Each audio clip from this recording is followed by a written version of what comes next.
今天就是一个比较休闲的打扮，而且我今天没有穿丝袜，我今天穿了个牛仔裤，因为大家好像都没有看过我穿牛仔裤的样子，这样子应该不会被审核吧？这个毛放到下面去，只要把这个钩给遮住就可以了。对，就是休闲的，因为我底下穿的是牛仔裤，我没有穿那个丝袜。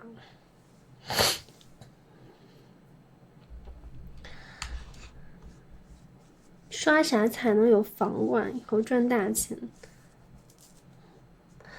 你这个话我看不懂，你的意思是啥时候有房管给我刷大的，是不是？那得问房管，他们什么时候能赚钱？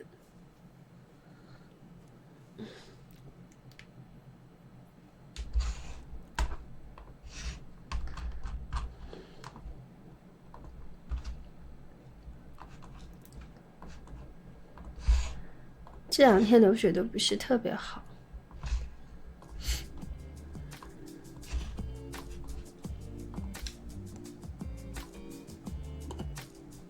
他想送，哦，那你就粉丝牌先到20级吧，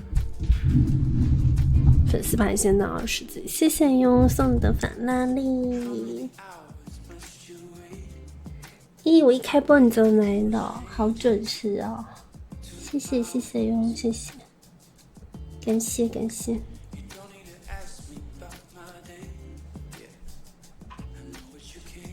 刷什么当房管啊？我也不知道哎。刷什么当房管？深蓝刷什么当房管啊？刷什么当房管？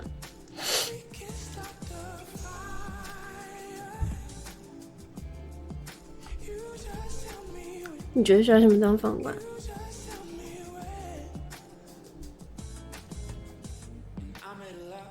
？25级牌子，25级牌子优先当房管。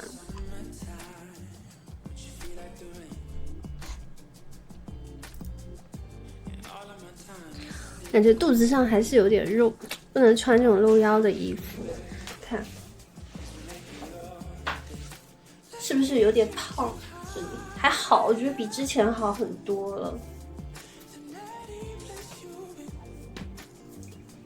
那得瘦到这个位置很细，我这个位置很细，然后但是这个位置有肉，就是下面有肉。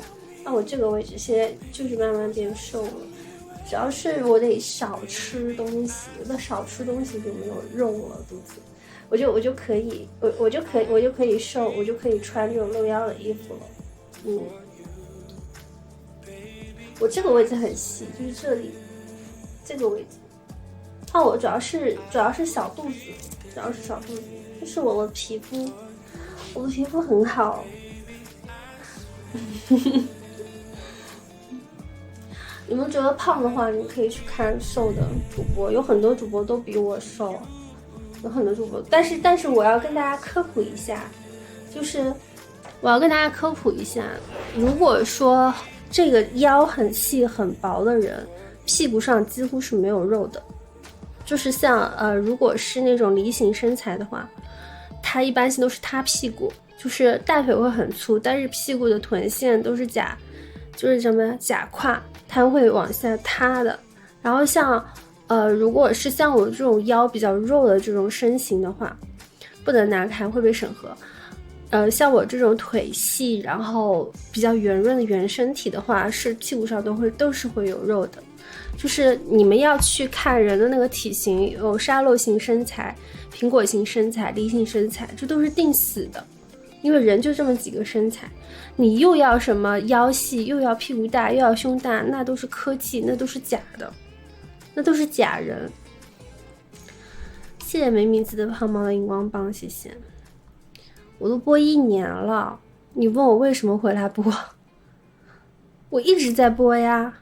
我只是找一个平台去找一个适合自己的平台去直播而已，没有什么为什么，因为我一直都在直播，只是哪个平台我觉得播的合适，大家能看到我就在哪个平台播，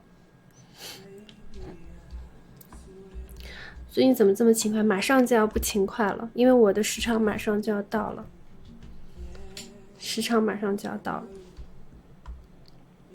这个是一个喇叭裤，谢谢 GZMJL 续费的剑士。今天0点以后我们有那个守护抽，有守护抽，大家可以试试抽守护。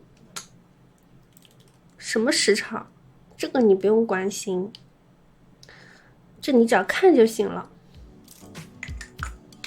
海底倒也没有，因为明天是有一个商单，明天是有一个置换的商单，要帮他们发小红书。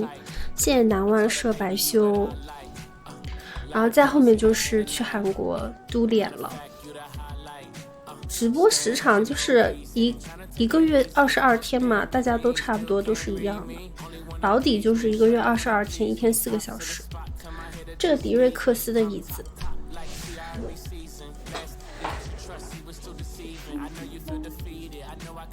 还行吧，我觉得还可以。我觉得我的臀练的还是不错的。我是3亿的裤子比较露出。我觉得我的臀练的还是挺好的，因为我就是一般性，我练臀的话，我很快就能练出来，就是我长肌肉长得特别快，因为我睡觉睡得多，对吧？还行，还可以。这个臀，看，就穿牛仔裤才能看得出我的臀型很好，就不穿牛仔裤的话是看不出来，穿那种一般性的裙子是看不出来我的臀型的，因为我的屁股它这一块是很翘的，你看吗？我这一块的肉是非常的饱满的。就这一块的肉是非常的饱满的，对，它有个绳子把它弄掉了，是不是还不错的？那我这个大腿的根部，你是要从这个你要练大腿，如果你不练大腿的话，你这个根部，你这个臀是没有办法衔接起来的，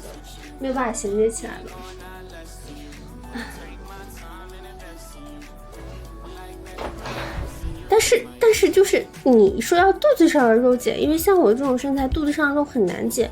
我只要吃一点点好吃的，我肚子上的肉就会出来。谢谢 GZMJL 开通的超粉，谢谢。我好久没有穿过牛仔裤了，我穿牛仔裤还行吧。其实这个不算，它是牛仔的材质，但是它会是瑜伽裤那么比较贴的那种裤子。这条裤子，瑜伽裤的话就是太，怎么说呢？就是你穿到外面去的话，没有牛仔裤看上去那么自然，这样子。我以前可没那么大的屁股。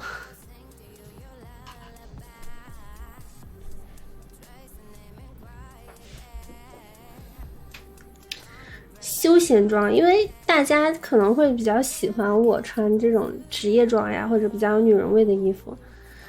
像这种衣服我也穿的少，我平时出去的话，我一般性就是穿那种宽松的 T 恤、宽松的裤子，因为我是特别懒的人，有时候出门就是懒得打扮。练臀其实有很多方法的。要看你练的是臀的哪个部位，比方说我今天炸臀，我今天先是做了个有氧，然后是炸了个臀，做那个就是有一个开胯的那个器械，我大概做了每组20个，做了大概10组吧，10组，然后我又去做了一个就是俯身往下的一个炸上臀的训练，然后就练了大概有个15组，今天就练的不是很多，今天还好。明天要练臀。是的，因为你的臀，你练臀的话，你不同的动作练的部位也是不同的。因为你的臀我给你们稍微指导一下，就是你的臀啊，有好几个部位。这个是上臀，然后这个是侧臀，就是这块是有一个凹陷的地方，我们通常会看到这个臀这块是有点凹进去的，然后这块其实是很难练的。然后这一块是上臀，这一块是上臀。我们经常说就是臀的话，就是上臀爬到腰，就是你练这个上臀，你要特别的翘，这块特别的翘，然后翘到这个位置去。你的穿低腰裤的时候，你的这个臀它是爬上去的，就是会更好看一点。然后还有一个是练下臀提臀的，就是有些人的屁股就是那种。有的是那种假胯，就比方说梨形身材，很多梨形身材他们是假胯，他们的屁股会掉下去。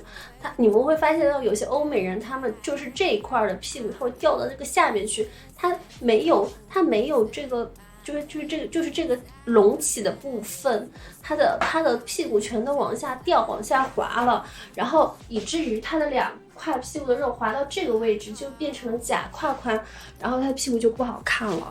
所以练臀的话有很多的方法，你要去练你的臀的有好几个位置，就不光是你只是一个动作，比如说我今天练臀了，我就练一个动作我就能练到臀了，不是的，你今天练的是这个位置，明天又练的又是那个位置，这个样子的。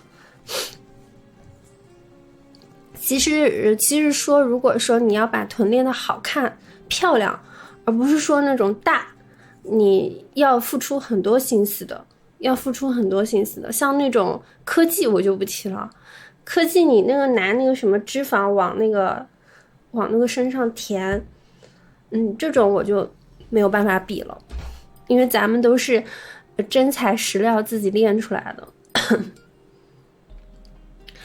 我是从来不会上科技的，因为科技的话是很伤身体的。科技的话，首先你身体有没有那么多脂肪去抽，然后你抽了脂肪的那一块会不会凹进去，皮肤会不会不平整，肯定是不好的。再说其实我最害怕的这种科技是什么，你知道那种做抽脂的，或者是抽这里那里然后抽完了填，一个是它会有副作用，它的副作用就是它还会长，这个脂肪你今天掉到这一块，它明天会长到别的位置，就它还会长出来，而且你抽的那个位置它会凹凸不平。我有个朋友是这样的，可能穿着衣服还行，但脱下来之后你用手去摸，你会发现他是抽的小腹，他那个小腹那个位置就是凹凸不平的。然后还有一个风险就是抽脂的话你是要全麻，全麻它伤的是脑子，是你看不到的东西，就是你整个人说话跟他交流或者怎么样，你会觉得这个人好奇怪啊，他到底在说什么，就是这种感觉，就是你觉得他脑子是不是好像不大好那种感觉。抽脂抽多了就是会有这样的副作用。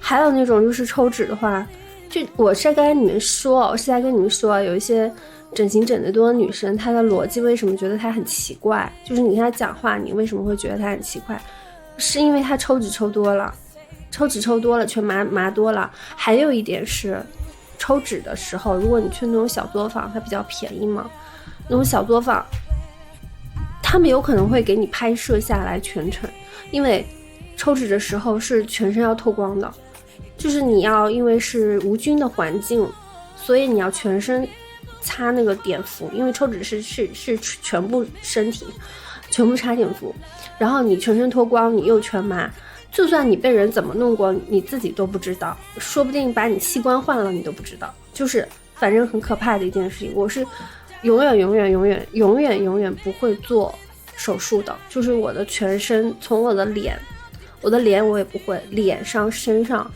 永远不会做手术，不会做整形手术。是有很多就是那种小作坊他们会拍下来，他们而且甚至于可能会做一些不人道的事情，这种都有的，反正是很可怕的。玻尿酸我很早之前我打过一次，后面我因为总觉得不是很舒服，因为我以前有泪沟，我打玻尿酸是填这个眼睛下面的泪沟的，你看会有一点点，因为就算你年纪小，你年纪再轻也有可能会有泪沟，很早之前就有了，像这种泪沟凹进去的地方，有些人天生就是自带的，有些很小的小孩子都有泪沟，你看那种外国人有些小婴儿他都会有泪沟，这个没办法，就是你的眼窝的一个骨相的问题，就是你的眼窝就你想有泪沟，然后我就以前去拿那个玻尿酸去填，然后后面我总觉得有不舒服，就是总觉得自己的那个皮肤底下填了一些异物，因为它不会代谢掉，然后我就把它全部溶掉了。大概是在我刚开始直播的时候，那个时候是填了的，就是你们第一次看到我的时候，其实我就是填过了的，填的都是玻尿酸，然后过了大概3-4年，我把它给溶掉了，3-4年把它给溶掉了，然后现在目前是没有的状态，玻尿酸可以溶解，可以溶解。后来我现在填泪沟的话，我用的都是打的是胶原蛋白，我不用玻尿酸的。胶原蛋白它会随着时间的推移，它就会通过吃饭啊、代谢啊，它就是代谢掉，全部代谢掉了。然后代谢完了之后，你又要重新去吃一些带胶原蛋白的东西，然后你再打一些胶原蛋白进去。我去韩国的话，就是填这个泪沟呀，填泪沟胶原蛋白，因为胶原蛋白填泪沟2-3个月就没有了，很快就代谢掉了。你要重新填，然后我这个位置打了溶脂针，这里打了溶脂针，然后呢，我还有做过什么？做一些皮肤的项目，我做一个项目叫做美菲丝，然后还做一个项目叫做黄金微针，已经不做了。黄金微针其实你一生做3次就够了，然后做光子嫩肤，然后我有的时候会去一些脸上的斑，那叫皮秒。然后其他的我就很少做了，然后1年做一次光电类的项目，1年做一次热玛吉。超声刀我不做，超声刀4年前做过一次，再也没有做过了。大致我做的就是这些项目，花不了什么钱。我花钱花的最多的就是填泪沟，但是韩国填泪沟非常的便宜。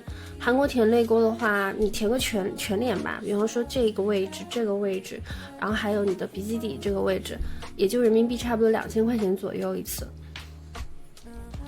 项目有很贵的，有很贵的，比方说你打玻尿酸其实是很贵的，因为你要看玻尿酸的品牌，有一些人他打玻尿酸打在自己的颅顶上面，那就非常非常之贵了。你们见过那种打玻尿酸打在颅顶上的吗？那个松了，现在好了。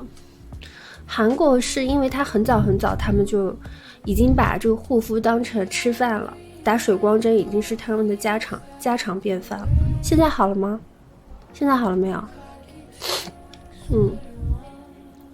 就是他们拿那个玻尿酸打颅顶，可能要打个20-30支，就打在这个位置，然后有的打在这个位置，就是把他的脑袋加宽，其实就是很恐怖的一个项目。他这个项目就是因为他这样子会显得脸小，就是比方说你这个头发部分变多了，那你的脸是不是变小了？你这一块变宽了，你的脸是不是变小了？会去打的。但是你要是注射这种地方的话，一次20支吧，20支的话，一支玻尿酸就算最便宜的玻尿酸2000块钱，20支也要2万块钱了吧？20支也要2万块钱，对。所以便宜，其实很贵。那有些人打一些好的玻尿酸，有些好的玻尿酸一支都要7-8千块钱，7-8千块钱，如果打20支的话，可想而知要多少钱。20支4万，不好意思，我数学不是很好。7-8千块的玻尿酸会比较好一点，然后他们或者现在很流行有一种就是叫做童颜针，其实具体我也不是很清楚，它应该就是能够让自身的那个皮肤去生长那个胶原蛋白，但是这种很贵，就是一支很小0.5毫升就要18888，我咨询过，因为太贵了，所以我没有打过。它就是打进去之后，然后你自己的皮肤能长胶原蛋白。上海人，我是上海人，但是很贵，一支0.5毫升就要18888。精力针我好久没有打了。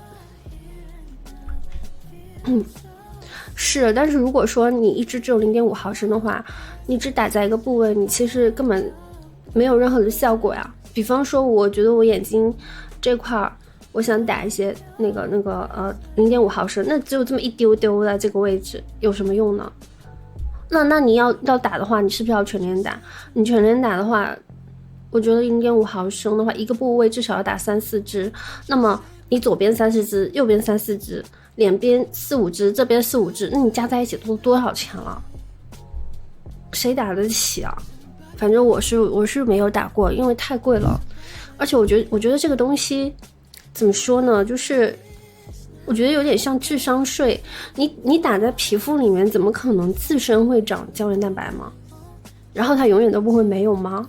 然后如果说它胶原蛋白长出来，它不会消失吗？消失了之后是不是还要再去打？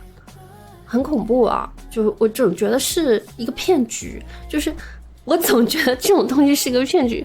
我只相信就填充的那个胶原蛋白，它确实是让我看得到的，就填了之后就看得到的。那这种东西你不觉得是骗局吗？对吧？是吧？所以我没有打过这个东西。成熟其实蛮成熟了，就像它这个东西我在韩国咨询过，他们很早就有了，很早就有了。不是，这玻尿酸是可以溶掉的，它这个东西打了还不能溶解掉，所以就存在一些疑问。比方说这个东西你打了，它会拼命的长，它如果有一些商家像其实我们中国很多医院会骗人。谢谢接力姐夫的风中奇遇，谢谢。因为我对这个行业我非常的就是谨慎，我经常会看这些东西。韩国人其实不会用假货，但是如果在韩国是中国人开的医院，那就是有假货的可能性，是不是很奇怪？本地人是不会用假货的，就是如果这个韩国医院他是本地人，他是不会用假货的。但是如果在韩国他是个中国人开的，他介绍中国人过去，那很有可能会是假货。能理解吗？因为我们中国的假货实在是太多了，包括中国好多就是做这种医美，有一些仪器它是没有资质的，超声刀是没有资质的，很多医院都还在用。那怎么去保证万一我这个东西把皮肤打坏了或者是怎么样，怎么去赔偿？不可能，因为他没有资质，他就没有办法去赔偿。就是这种东西我不碰，就没有资质的东西，他跟你说便宜或者怎么样，就从来不会碰。就大家一定要小心，如果你们现在年纪稍微上去一点，想保养的话可以问我。然后没有资质的东西，跟你说很便宜的东西，千万不要去碰。去韩国的话，其实是你们去韩国现在很方便了，非常方便了，而且做这种医美医院也很方便了，是，你不说骗子都是中国人骗中国人吗？对吧？男的也会现在会更注重自己的保养啊，自己的皮肤啊，因为在韩国，我看所有的韩国人，所有的韩国男生，他们都做医美，到了那边用英语交流，韩国人的英语还不错。对，其实最重要的是心态要好。毛孔怎么办？你毛孔很粗大吗？毛孔粗大，你一定要注意清洁啊，说明你很油，你的皮肤很油，你的毛孔大，你自己肯定经常不注意清洁，然后呢睡前不洗脸，那么你毛孔里面的脏东西堵塞的越来越多，然后就会毛孔越来越粗大。你出国不需要考雅思，你又不是留学，为什么要考雅思？你去出国留学，你最基本的，你只要大学毕业了，你基本的英语你都够用了，你没有必要出个国还什么考雅思了呢？还要。其实没有你们想的那么难，你出国你说几个单词他们都听得懂的，你只要说单词他们都听得懂。正常交流还要考什么雅思？又不是出国留学。那些好的学校，普通的学校其实也不需要雅思，那些好的学校才需要雅思，好吗？韩国现在不是免签，但是济州岛是免签的，可是济州岛上的医美医院基本上都是宰中国人的。来是看不起是看谢谢牛奶，谢谢牛奶小资本，谢谢牛奶的粉丝通行证。大家把虎粮补一补，我明天就不播了。玻尿酸英语我也不知道怎么说，我也不知道。你其实去医院的话，大家都会有翻译的，你给个100-200块钱就会有人替你做翻译了。因为你去医美的医院，你是必须要有翻译的，你没有翻译，我劝你尽量不要做医美。因为你到了医院之后，医生会问你想做什么项目，到时候你连个所以然都说不出来，你那些专业名词你怎么会啊？你100-200块钱请个翻译不就得了吗？而且你有的时候你要表达你自己想要的东西，你不是翻译软件能翻译得出来的，你就是找一个翻译就得了。翻译工具也不行，就是因为做医美这个东西，翻译工具是翻译不出来你想要的。比方说我跟医生说，我觉得我现在的脸部的问题，我想要怎么样怎么样，我想要一个什么样子。我比方说我想要弄个嘴，我说我喜欢张元英的嘴，我怎么说？我请问怎么讲？你肯定是要一个真人翻译去把你的意思能够表达给医生啊，对不对？你做医美不要用翻译工具了，还是花钱找一个翻译吧。谢谢流年的虎粮，谢谢。因为你有可能医生会因为翻译软件理解错你的意思，你懂不？翻译机也没有用，就是医美这个东西尽量不要找工具翻译，你其他东西都可以，你日常交流、住酒店或者怎么样，你都可以拿，吃饭都可以拿翻译软件，但是医美千万不要，医美一定要就是把自己想要的感觉、想要的样子表达给医生，你自己需求，你要找一个正常的翻译去给你翻译出来才可以。一个翻译也就100-200块钱，你不给吗？我一般助眠前都会聊一会儿天，我又不是机器人，我不跟粉丝交流的呀。你要是要机器人的话 ，AI 的话，它上来就可以给你助眠呀。我不是机器人啊，我跟粉丝是有感情的，我跟粉丝不要聊天的吗？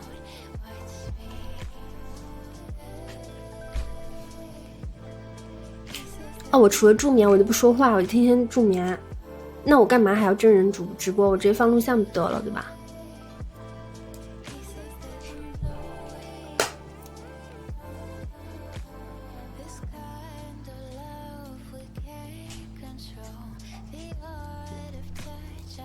不难看，你给我刷一个藏宝图我就难看。我今天应该算是这个月最后一天直播了吧，后面几天可能就不播了。我去韩国的话，现在没申请下来海外的那个直播权限，可能在韩国也播不了了。我为什么不放录像？我晚上会放录像的。我现在为什么要放录像？我人能播的时候为什么不放录像？你问的是什么蠢问题啊？我现在能直播，我干嘛要放录像呢？而且你想看录像，但大部分人想要跟我聊天啊。我为什么要迎合你一个没有牌子的一个假粉丝？洗脸的温度的话，洗脸的温度你就用那个普通的，就是正常温的水就好了，也不要太冰，也不要太热就好了。我28号去韩国补一个泪沟，也算是个置换吧，因为我帮他们发了一个小红书，他们很满意，所以说因为泪沟你要打3次，泪沟打3次它就可以永久的就是在这个位置停留，大概保持1年到2年，就不用再打了。我打了1次，然后这次是第2次打，然后我7月份可能再去打一次，他们都给我免费打，帮他们发个小红书就可以了。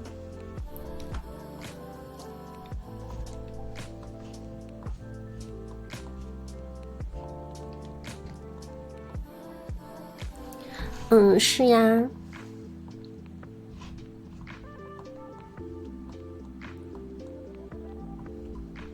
是啊，是同一家医院。因为我第一次去打了之后，我也要看这家医院打的好不好的。如果他打的不好，我就下次不会去这家医院打了。他打的好，我才考虑再帮他们写笔记。因为我写笔记也不是说人家给我置换就写的，我也要挑医院的。有的医院好，有的医院打的不好。我也去过那种做的不好的医院。之前有个医院把我嘴就打得太厚了，我后面就再也没有打过嘴了。因为之前我不是喜欢那个张元英吗？然后我就说我想打一个张元英的嘴巴，后面他就帮我那个嘴打得厚的跟个什么香肠一样的，就是本身我嘴巴就挺厚的，之后打过一次之后那个嘴巴都厚的跟个什么一样的。关键是他们的审美就是他们韩国人的审美就是喜欢那个嘴巴角是翘起来的，就是这一块是我微笑唇，然后他们因为帮我打嘴了之后，在这个位置打了2针肉毒，然后我总觉得我笑起来的时候嘴是僵的，就是他为了把这个地方提上去，然后我就很不舒服。后来我就再也没有打过了，就打过那么一次。而且因为我嘴本来就挺厚的，他再这么一打，我那个嘴厚的嘞，我就太厚了就不好看了。我本来以为我的嘴可能厚一点会好看一些，但是就是你说人的五官嘛，就是那么奇怪，你的比例就是你的比例一点都不能变，你稍微变一点就不好看了，就是很奇怪。哎，就是有的时候你是好看的，但是你想要更好看嘛，再说总会被网上的那些审美所影响的哈。你像有一段时间特别流行嘟嘟唇，然后有些明星啊女团啊他们那个也做的呀，他们的脸也都是做的嘛，那他们做的好看你心动了呀，你也想做呀，你也想跟他一样，那你弄了之后发现不好看了嘛，那咋办呢？对吧，把它融掉。卧蚕也是的，卧蚕我也融掉了，以前也打过卧蚕，我以前打过卧蚕，巨大这一块他们都说是眼袋掉下来了，然后关键是我以前打了卧蚕，然后它掉到这个位置，然后掉到这个位置因为太大了嘛，因为我本身自己就有卧蚕，再打就更大了，掉到我这里压迫我这块的皮肤，然后就起了这个小细纹。我后来实在因为太重了，就是卧蚕这块太重了，它变成了有细纹之后，我只能把它去融掉了，然后现在就没有了，因为我把它融掉了，它没有那么重了，就不会把皮肤压出细纹来了。哎，有的时候真的不能想当然，你又不是捏脸，就是你的脸就是稍微改变一点你就会出问题，你还是真的所有的东西都是回归到原点，就是你回归到你本身自己的脸就很好看了，你不要再动了。一直在跟我说，我一直在动了之后又觉得自己原来好看。我鼻子没有动过，鼻子是天生的，现在没有动过的了，现在都是原生脸了，现在就是原装脸了。啊，打过卧蚕，打过嘴巴，其他没有弄过，打过泪沟。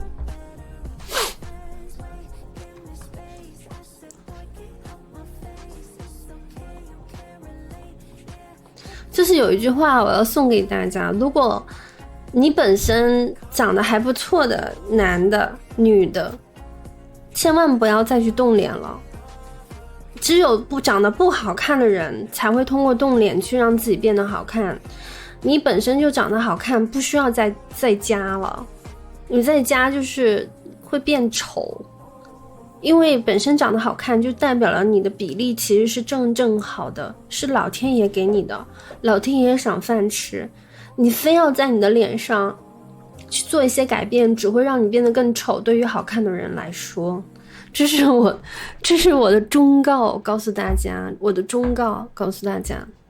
对的，真的是会画蛇添足，就好看的人千万不要去弄脸。你有没有发现很多以前很好看的明星，他们弄了脸之后就不好看了，就是本身有个明星你觉得他挺有辨识度的，然后比方说他蛮有自己特色的，但是他为了想要更精致他就去弄脸，弄了之后你们会觉得哎，就好像没有以前那个灵气了，那个感觉会不会就是这个原因，因为本身他的五官比例是正好的，是老天爷给他的，虽然不是什么大美女什么或风格特别精致的洋娃娃，但是呢就是好看的，是灵动的，是自然的。那她动过了之后，虽然变成一个很精致的大美女，但是她所有的灵动的感觉全都没有了，是这样的，就千万不要去动脸，就抗衰就可以了。我现在就是抗衰，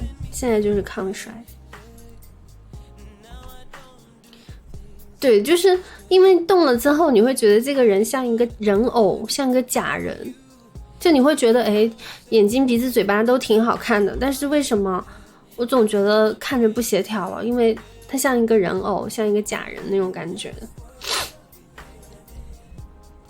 就像你们现在看了很多女的，也都很好看，网上很多女的也都很好看，但是你总觉得过目就忘，是因为普遍大家都统一审美了，这个脸像一个模子印出来的。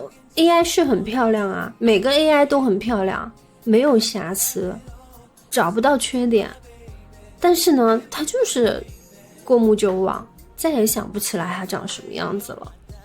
所以美这个东西并不是说每个地方都好看，我腰细屁股大胸大眼睛大鼻子高嘴巴小脸小就是好看的。审美这个东西是有很多部分组成的，最重要的还是这个人的整体气质才是最重要的。所以大家一定要提升审美，提升审美是一件蛮重要的事情，你不要觉得这个是无关紧要的，因为审美好可以改变你自己很多很多。穿搭等一下吧。你像就是有一些女生，她们为了更上镜，她们会把脸弄得很小很薄，然后把那个发际线弄得很平，她们会把发际线就是很多人直发嘛，会把这个发际线直成圆的，然后就是会把发际线弄得很圆很高，颅顶很高，然后出来的感觉其实并没有那么好看，是吧？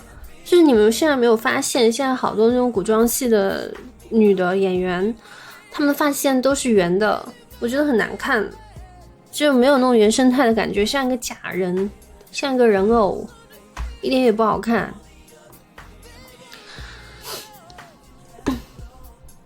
现在审美真的就是全体开始降级，那也没有办法，他们说因为现在人爱看那种滤镜，把人的皮肤磨得都跟鸡蛋似的，难看死了。就是那个滤镜呀，把那个人的皮肤每一个都磨得像鸡蛋一样的，一点皮肤的质感跟光影都没有，整个脸上除了眼睛鼻子嘴巴，然后没有任何的阴影，像一块那个贴了一块东西贴在脸上，像贴了一张那种纸人的那种脸贴在脸上。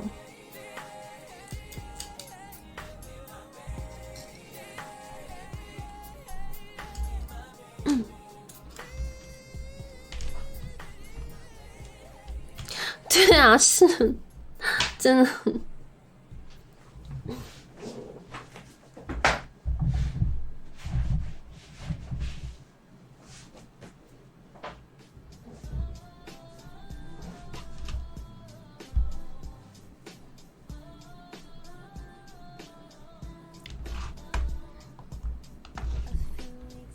今天12点以后有抽守护啊，我们坚持到12点我再抽奖吧，要不现在的话没有什么好抽的，抽那个集结令什么都抽不出来，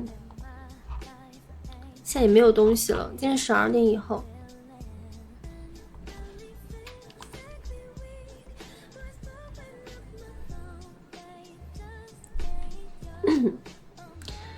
白幼瘦是的，男的也是，不仅是男的审美看女的是白幼瘦，女的看男的也是白幼瘦。女的看男的叫什么美强惨，就是就是那种破碎感吧，白的，然后男的长得很白，眼睛画脸画的跟个面粉团似的，我真的很不喜欢。就是一个男人为什么脸上都画那么白啊，难看死了，不知道好看在哪里。可能我不喜欢那种 cosplay 吧，就好多人喜欢 cosplay 啊，就是脸都是画的很白的，然后眼睛画的很浓的，我不喜欢。我确实是好看的，但是我不喜欢那样。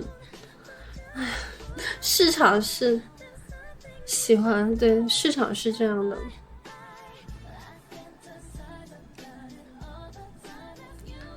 如果说现在的明星的话，谢谢李 Jeff， 谢谢李 Jeff 的仲夏流星。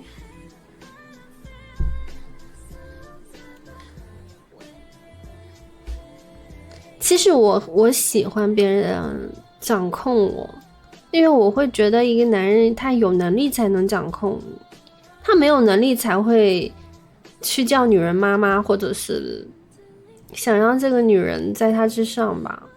但也有很多有能力的人，可能他会有一些这种癖好，但是我觉得大部分我是喜欢男的强于我不喜欢就是包括就是其实我很不喜欢很多人说什么这个世界上没有纯爱什么的，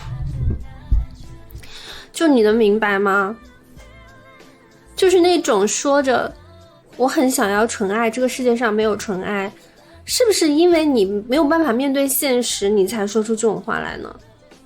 是吧？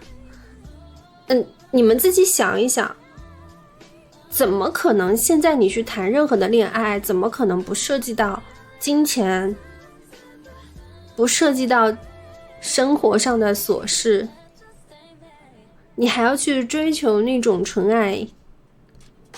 不是说信不信，是你根本没有能力去承担一些东西，你非要去要求别人。其实就是你说纯爱，你想要纯爱这句话的时候，其实你就是在要求别人无止境的迎合你，你什么都不想做。所以我就很讨厌说这种话的人。两个人在一起怎么可能没有涉及到这些东西呢？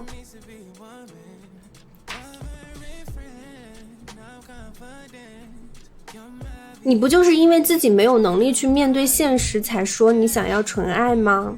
对吧？想要一个无条件迎合你的人，又给你钱花，又长得漂亮，又爱你，怎么可能？我就问你，你愿不愿意接受一个长得非常奇丑无比，但是要跟你搞纯爱的人呢？谁能接受呢？奇丑无比又穷又没有钱，要你养他，你愿意吗？人家说要跟你搞纯爱，你愿意吗？就是很多人在网上我看到经常说什么纯爱不纯爱的，我其实蛮讨厌的哦。我是哪个意思？哪个意思？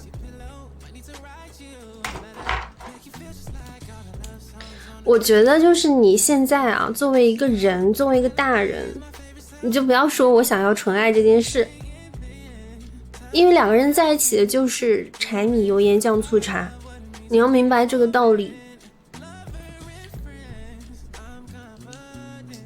就像我觉得我直播间很多人都非常的好，因为他们知道自己没有到达那个程度，找不到他们自己想要的女孩，那么他们就单身，也不会说索取什么或想要什么，幻想就幻想好了，但是这个人不可能出现的嘛，你就是不断的提升你自己。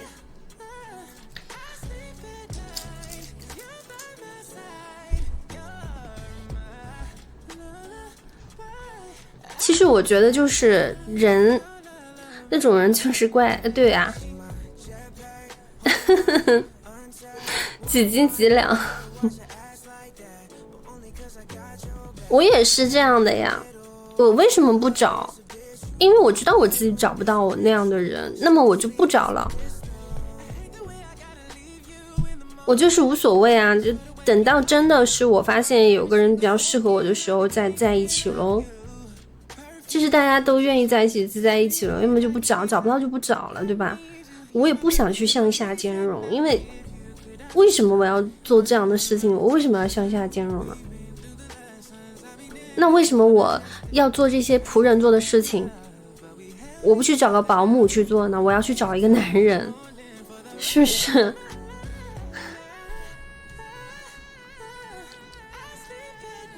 你如果想找一个男人陪你，或者找个男人帮你做家务，你为什么不找保姆呢？就像你如果想找一个女人做家务，你想找一个女人照顾你，帮你做吃的，你为什么不找你妈呢？你妈也不会帮你做家务，你妈也没有这个义务帮你做家务，还要找一个女人无条件的包容你，给你做吃的，给你做饭，照顾你的感受，晚上还陪你睡觉，怎么可能啊？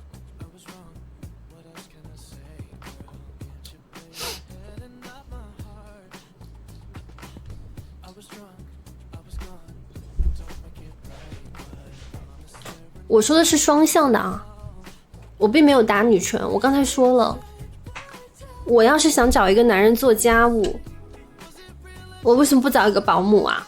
我也说过这句话，你前句话没听吗？你光听到后句，我就说的是男女都是一样的，有这样的男人，也有这样的女人，我不站在任何一边，我是一个很中立的人。就是我是觉得我现在上网上多了吧，我还是觉得现在网上好多人有点看到他们的发言，然后让我有点翻白眼，这种感觉。这就是为什么我现在不想找，我看到网上的人都是这个样子的，谁敢找？谁敢找？你敢找吗？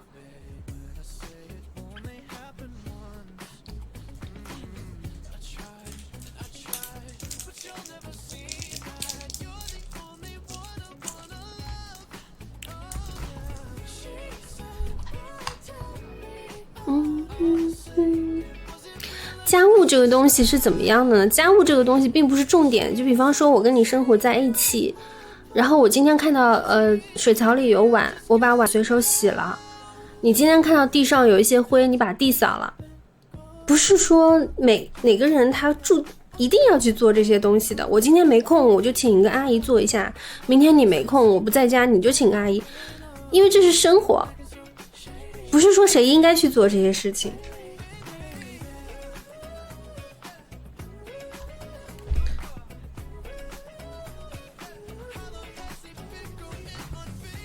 对呀，不要把别人当成自己的附属品，两个人要互相尊重，每个人都是一样的，不需要你做家务是随手的，就是我也可以做家务，就比方说我找了我的男朋友，我也可以做家务，他也可以做家务，做的，但是我有一点，我特别讨厌的是，比方说我正在做家务的时候，我觉得对方也要忙一些事情，不要是我做家务的时候你在那边晃荡，就是过来搭把手什么的，这样子的，就我不喜欢。就比方说我已经在那边弄得很累了，你过来搭把手，就是我觉得情绪价值会好一点。但是如果说我在那边已经有些东西拿不了，或者有东西做不了，然后你还在旁边玩手机啊，或者就像没看到一样，我肯定会生气的。就是这一点我会比较在意。是，谢谢小虎牙子通行证，谢谢。就昨天出去了，昨天后来出去了，我真出去一下就回来了。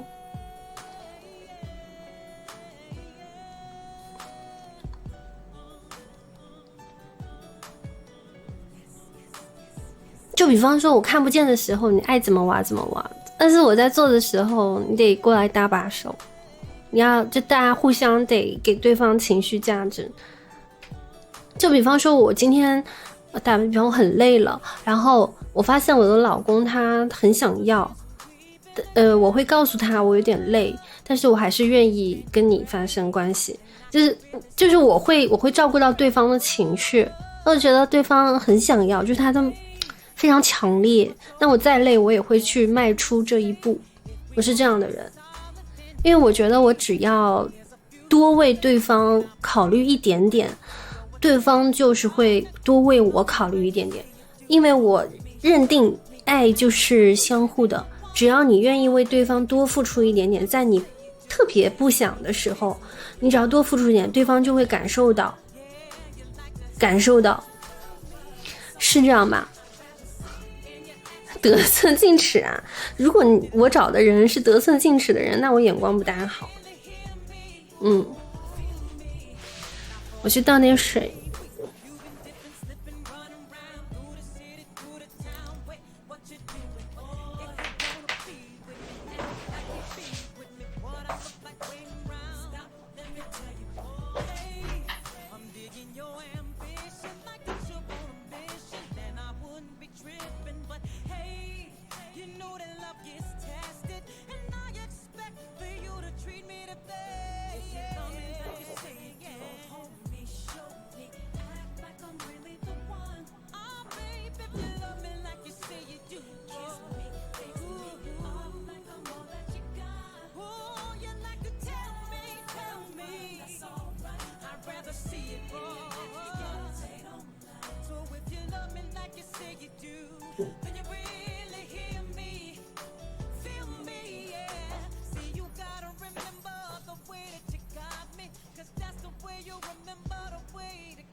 今天是这个喇叭裤要配这首白色的鱼嘴鞋，会比较好看一点。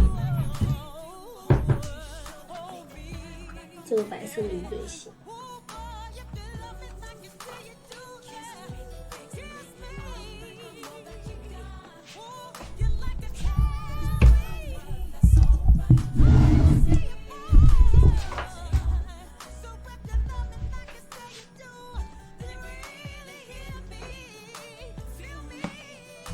还要得减肥一下，还得减。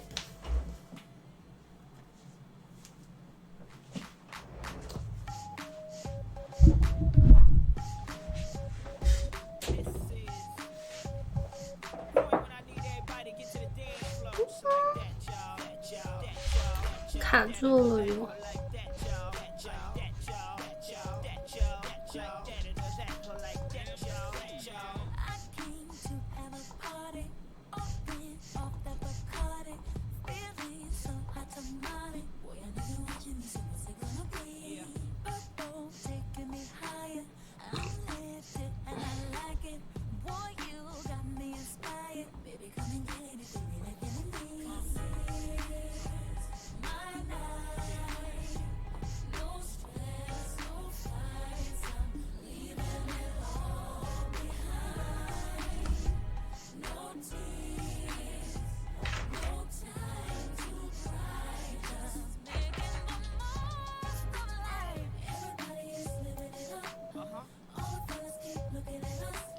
我好久没有手机播了。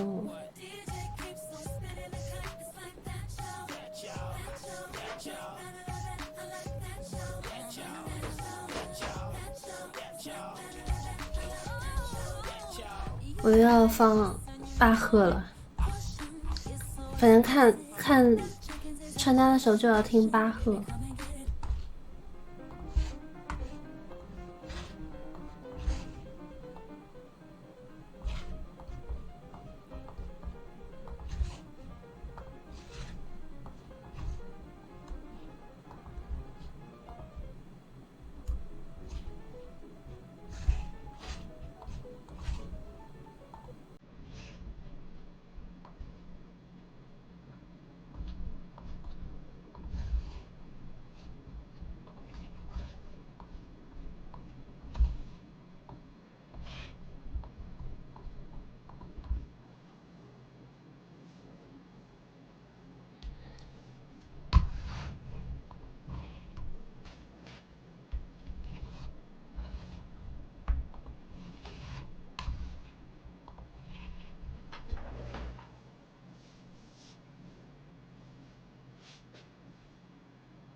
鱼最先配这个牛仔裤。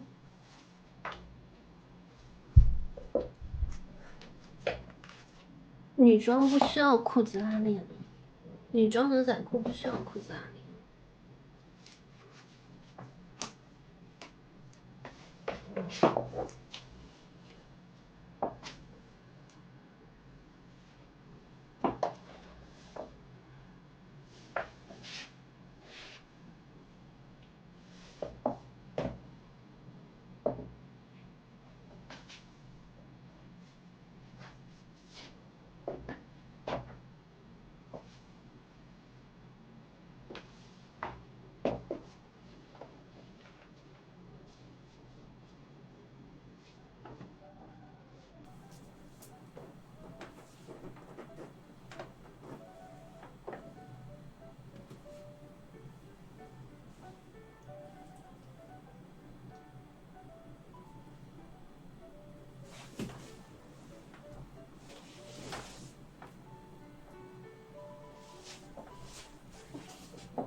外面放鞭炮，不知道为什么外面要放鞭炮。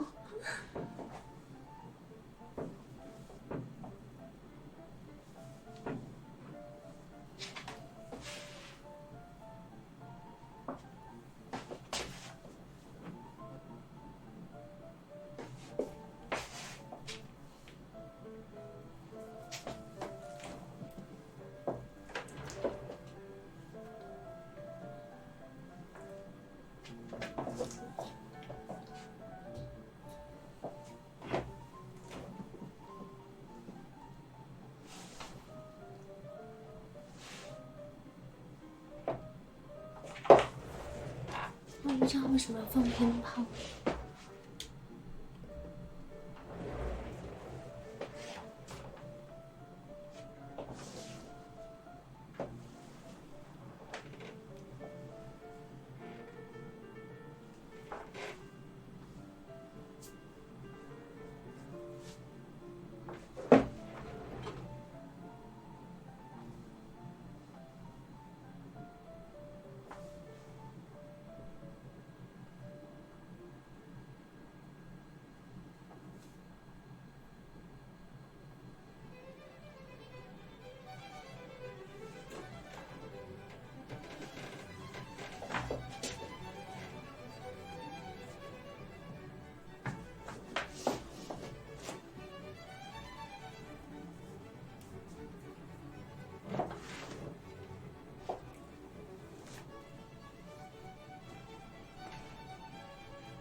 这个广告大家不要理啊，谁理谁就是傻 ，SB。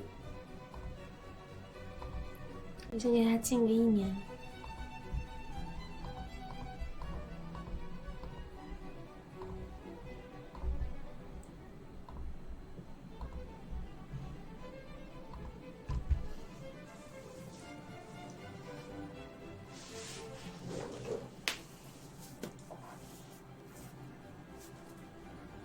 谢谢李 Jeff， 谢谢。今天光你一个人在送了。你觉得胖就不要看呀，我不觉得我胖，我觉得我挺健康的。你喜欢看瘦的，你就去看瘦的，不要看我。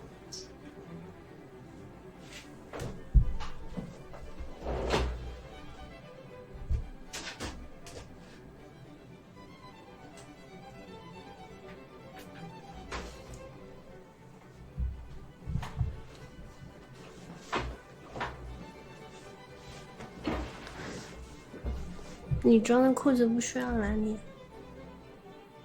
不喝了奶茶。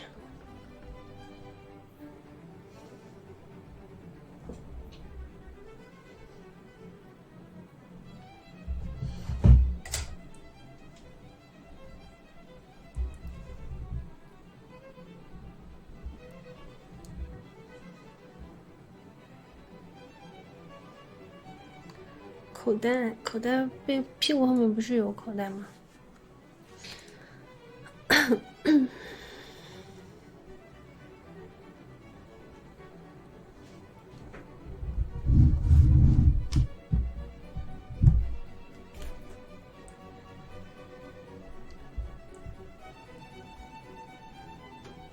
两侧的口袋是假的，因为我也不知道，不懂，不清楚。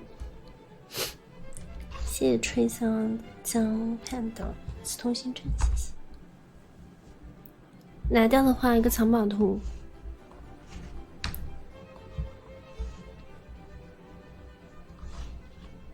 要羽毛拿掉一个藏宝图。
今天这个摄像头也很好看的，咦，虚掉了。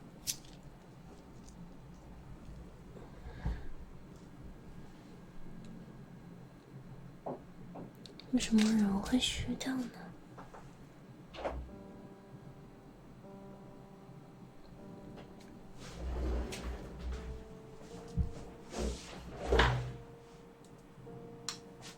经常老是不聚焦我，很奇怪。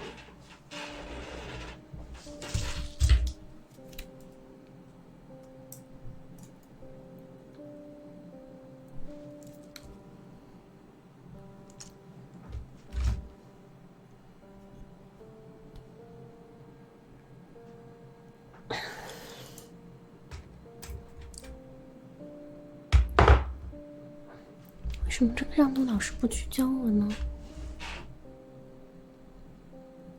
阿巴阿巴阿巴阿巴阿巴，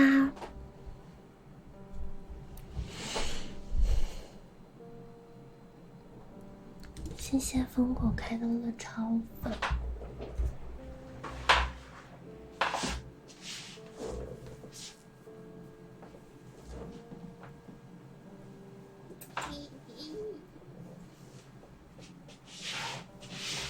动过了呀，还是这样，真是奇怪哦。哎，你看他聚焦到哪儿去了呢？就是不聚焦我。哎，好了，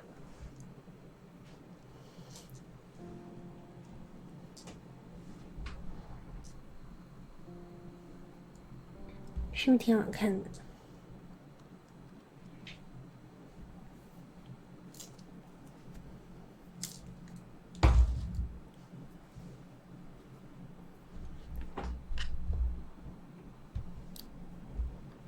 没怎么玩，去了一下就走了，去了一会儿就走了。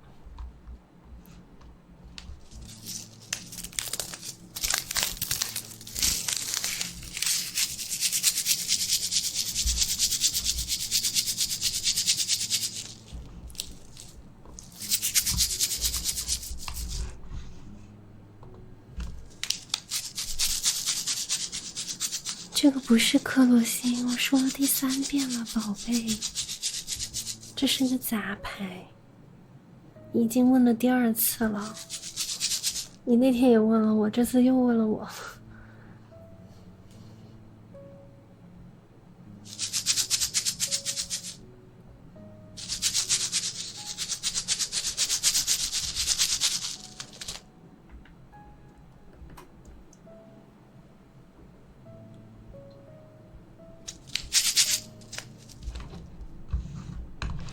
上次你不是问过我这个是不是克罗星吗？不是你问的吗？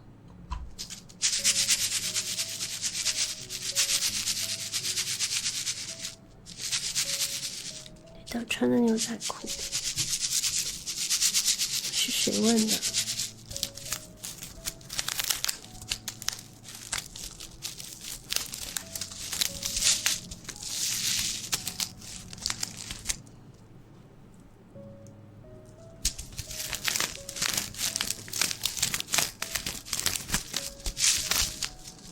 因为这2天没有礼物，所以下的早。等下12点0点之后看看吧。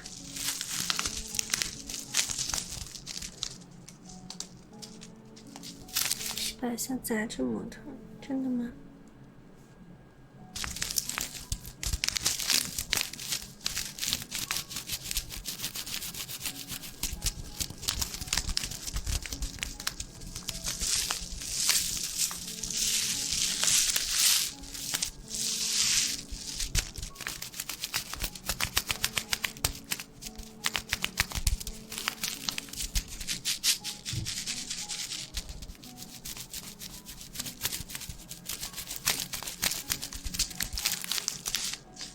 想看什么要求什么魔法书，再提要求。不要光有嘴巴说，连牌子都没有。你觉得你摸着良心问一下你自己，你有良心吗？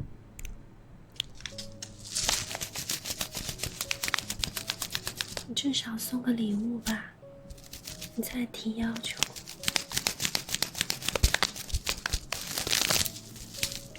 什么惊喜啊？还早着呢，8月份还早着呢。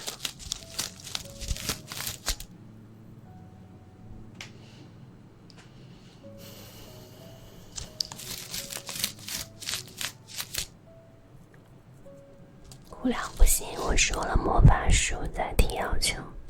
魔法书。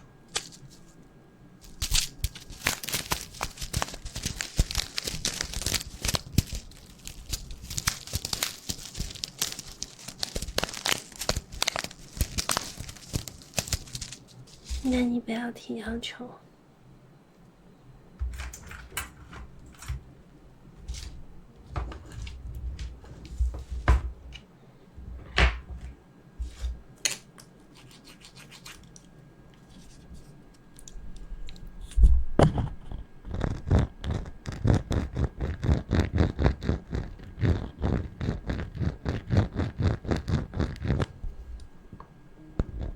我是主播，我不是做慈善。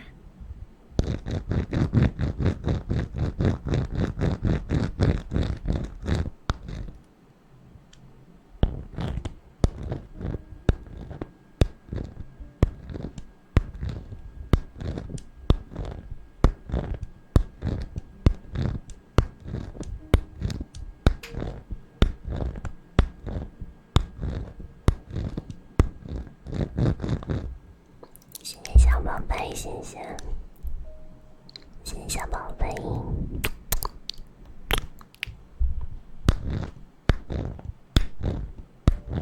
谢谢难忘蛇白笑。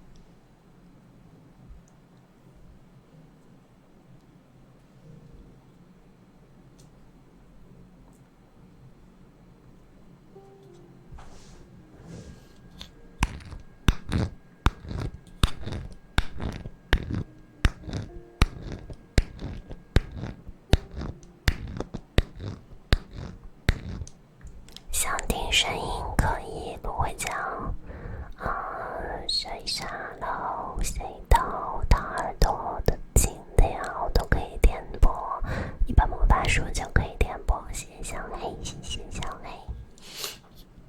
要福利的话，记得送魔法书哦。送礼物，魔法书。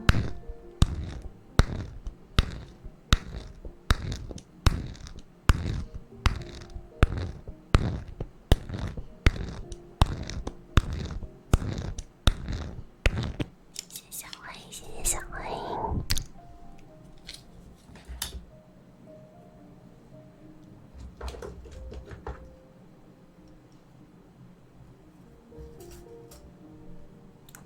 要看的话，魔法书，这个是上海话，这是上海话。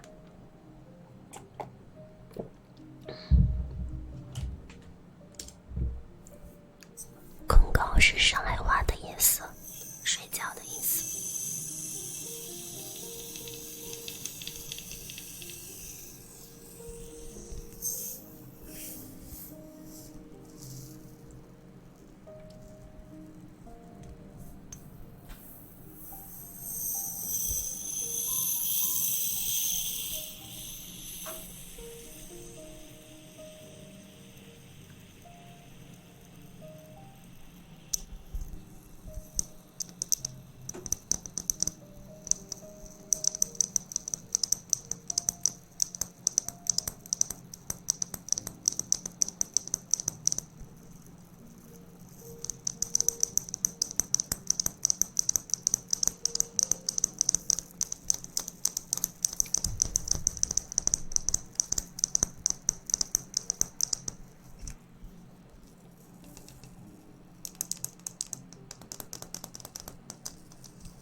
谢谢李家福，谢谢。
守护啦，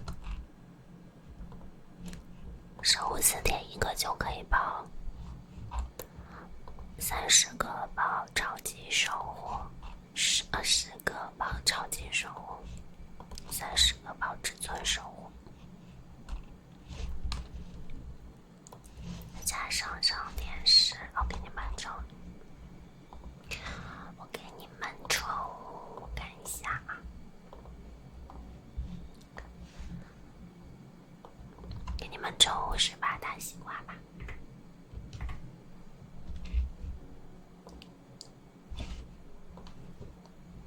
抽守护啦！58大西瓜上一上，我们抽守护了，1个磁铁就可以抽到10个抽超级守护，30个抽至尊守护。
机都没有东西，死虎呀！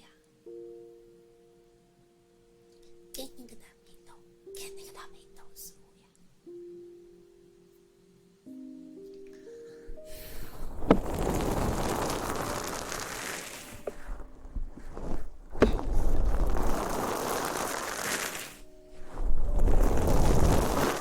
晚上好，死虎呀！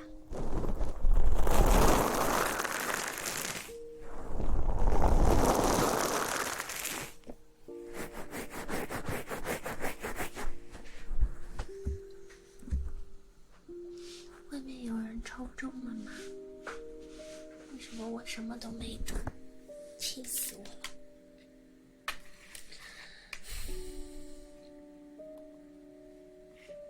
恭喜李姐夫，还好你中了我的电视，你中了我的，还好你中了我的奖，但是我什么都没有。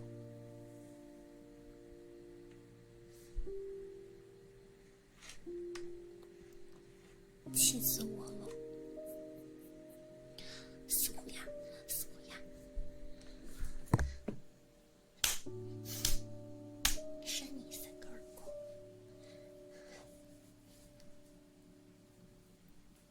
扇虎呀，3个耳光，1个、2个、3个。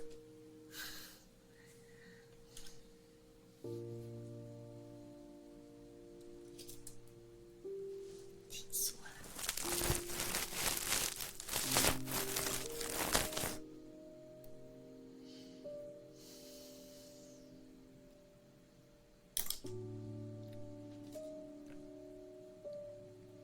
他一个都不跟我处。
密度。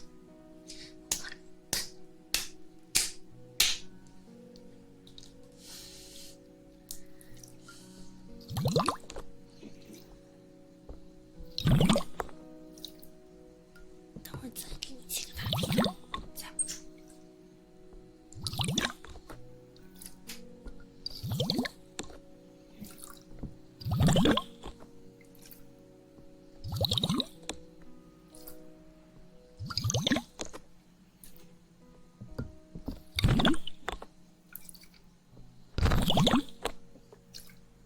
谢谢缇娜，谢谢，都是许愿瓶。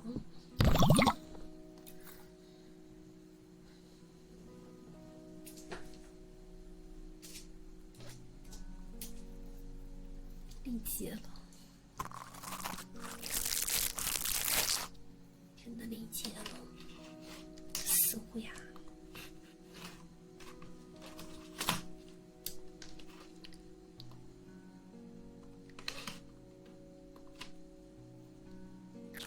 今天是谁都没出，今天谁都没出，不光是你一个。这死虎牙他做局，给我做局，被资本做局。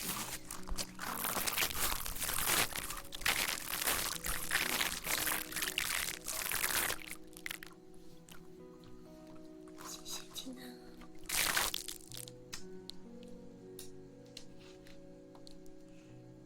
被资本做局了我。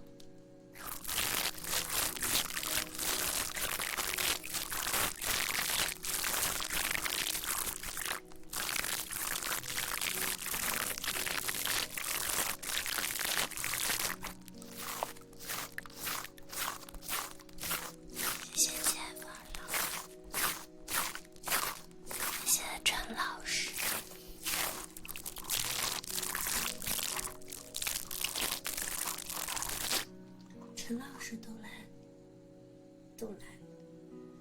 你网站上看到了我啊！谢谢小莲子闪，终于中了，谢谢小莲子，太棒了！网站上都是直播录像，要么就是换脸，别再宣传了。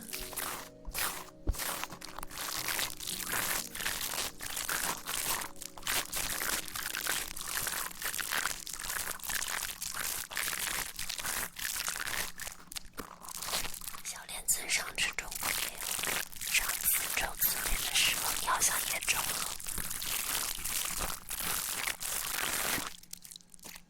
加油！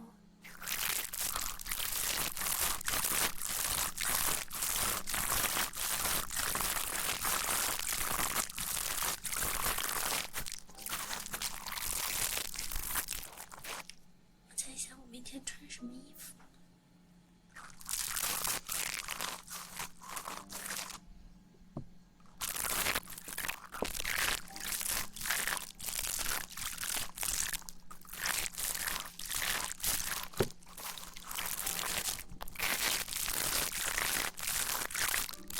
今天接了一个置换话剧《聊斋》，在想我穿昨天穿的那个套装，还是穿白色的连衣裙吊带连衣裙长裙。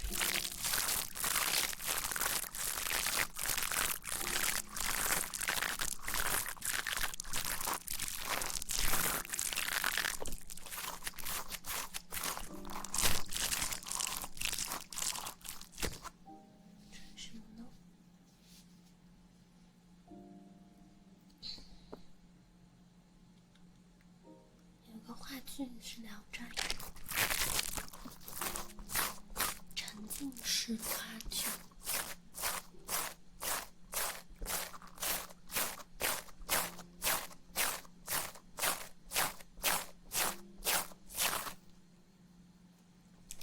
昨天穿的那个套装，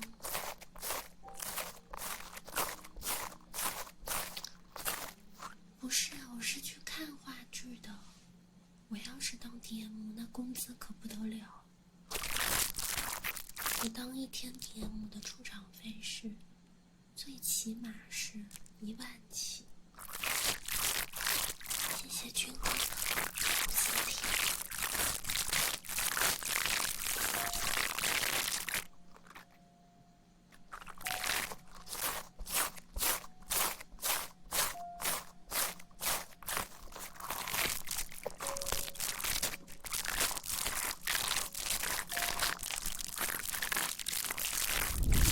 我是去看话剧的，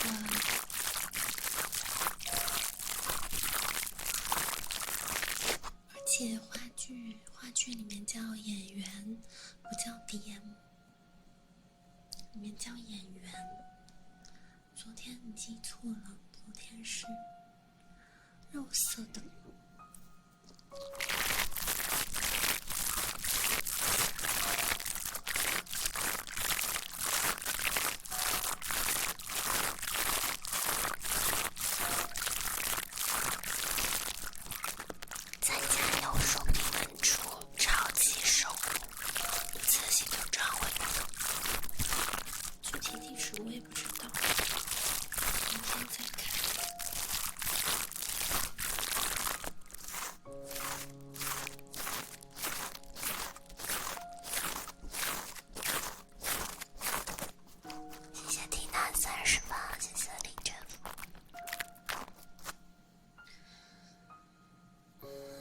心累了吧？心累了。这个死虎牙，再给你3个巴掌，看你出不出。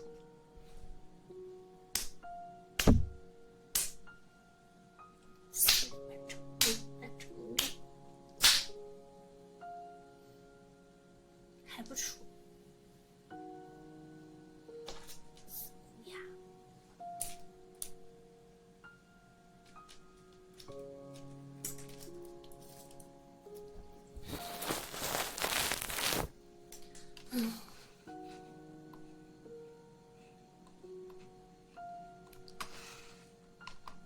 你们不中，我也很心累，我也很心累。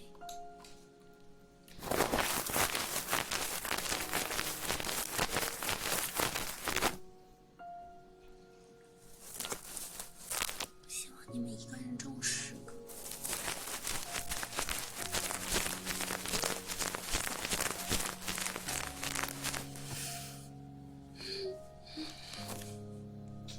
这还没到时候，整个都电掉了，电掉了。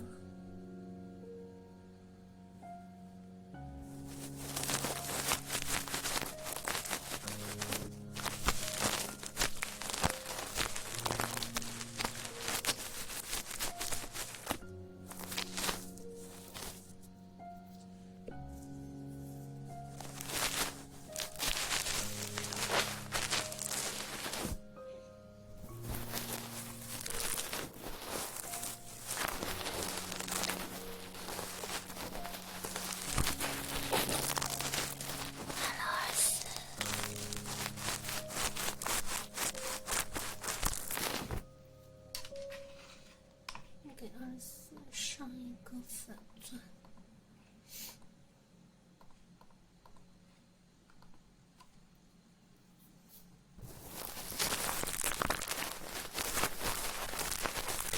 从来不讲话了。恭喜吉祥，恭喜吉祥。我要哭了。半天就中一个，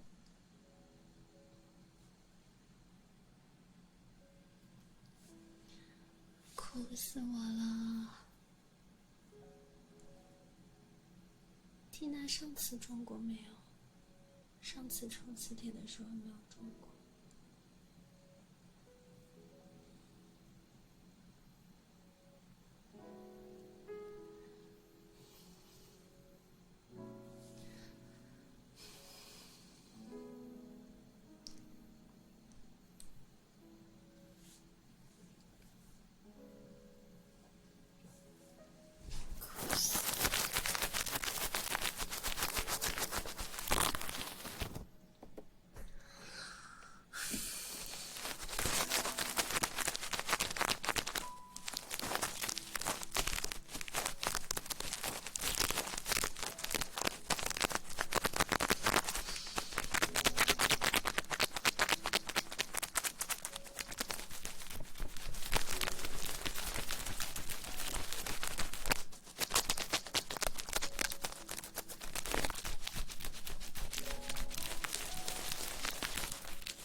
芳芳来啦，欢迎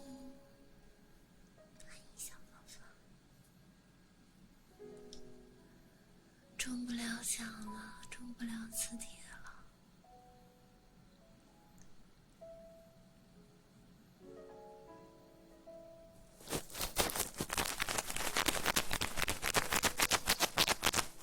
晚上好，小芳芳。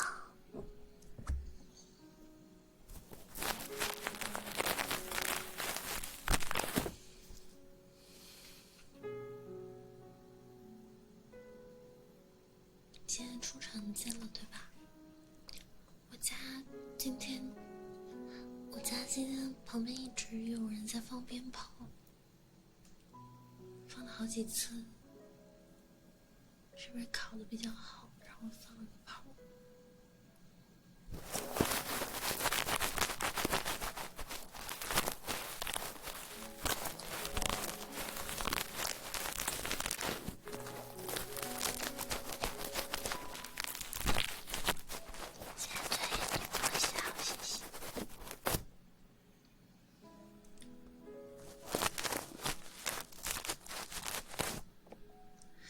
考上什么学校，那是为了你自己，奖励也是你的父母给你奖励，因为你考上什么好的学校，对我来说没有任何的好处，我只能说祝福你。为什么要我奖励你呢？而且你也考不上吧？你说出这种话，我就觉得你考不上。还有我奖励你，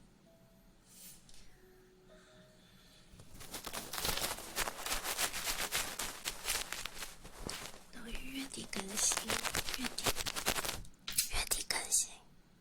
你前面的照片都看完了吗？这么快就看完了？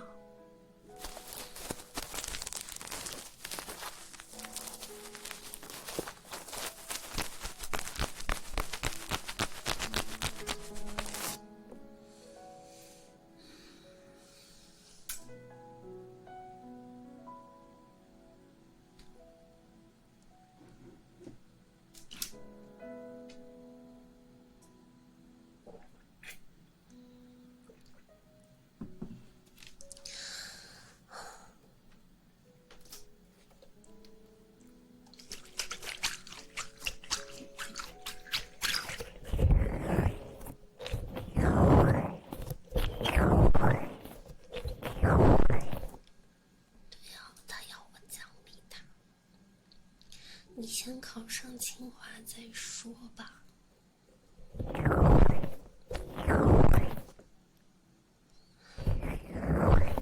你考学校又不是为了我。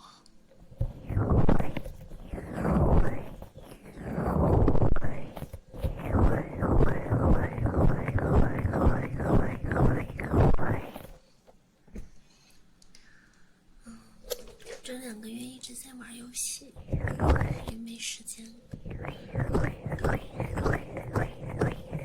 我再拍一点。谢谢27，100个磁铁，546个虎粮。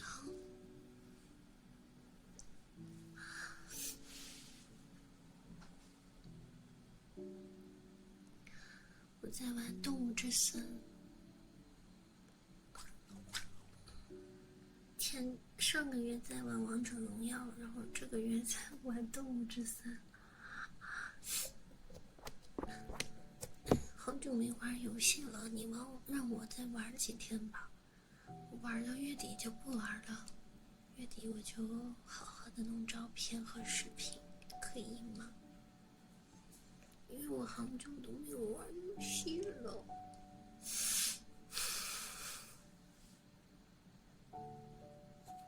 我保证月底更新一套图，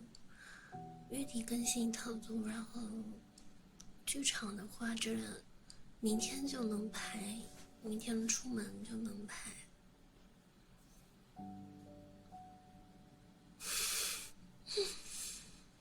我妈妈不管我玩游戏，她天天叫我吃饭，然后我都说我不去，因为我去他们那儿吃饭，我就少玩1个小时游戏。我自己吃饭的时候还能玩游戏，跟他们一起吃饭就不能玩游戏了。我就玩我最后2天，今天是这个月的最后一次玩游戏，玩完就不玩了。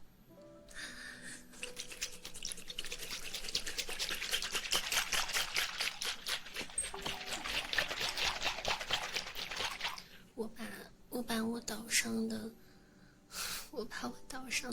家，还有我要做一个野外的图书馆，我要做一个海洋博物馆，我要把我的客厅和我的家门口的沙滩装修好，就不玩了，就不玩了。我家具都已经买好了，你让我装修好就不玩了。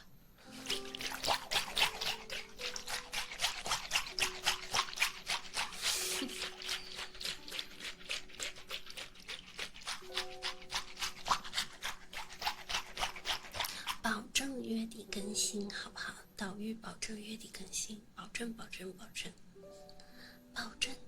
底更新。你们等着看吧，等着看。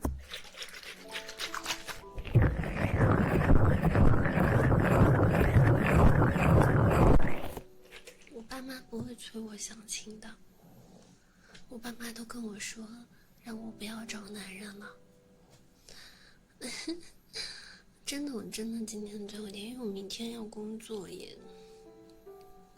后天的话，后天我还要去搞一下头发，还要理行李箱，要上电视。你要参加抽奖吗？来了，58大西瓜。岛屿，如果想看岛屿上的照片和视频的，可以找深蓝。来了，58大西瓜。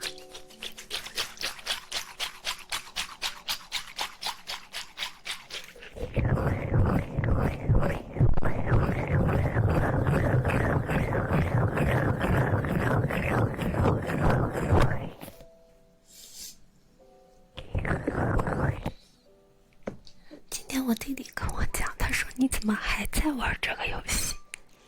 我好几年没有玩了，大概有2-3年没有玩了，因为我收到过3个妈妈的礼物，也就是说，这个游戏的时间跟现实是一样的，所以你每年只要不玩，你的礼物就开启不了。然后我就收到过3个妈妈的礼物，证明我3年没有玩，后来我就重新玩了。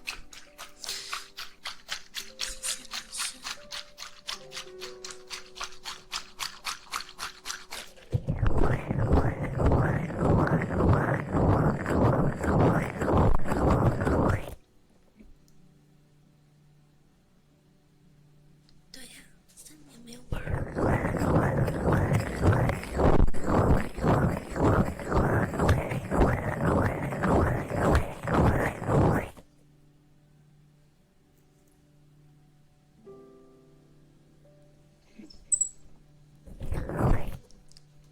再上电视啊！我们58大西瓜，可是谁不是说要上电视的吗？怎么不上了？58大西瓜守护词典上一上，8分钟了。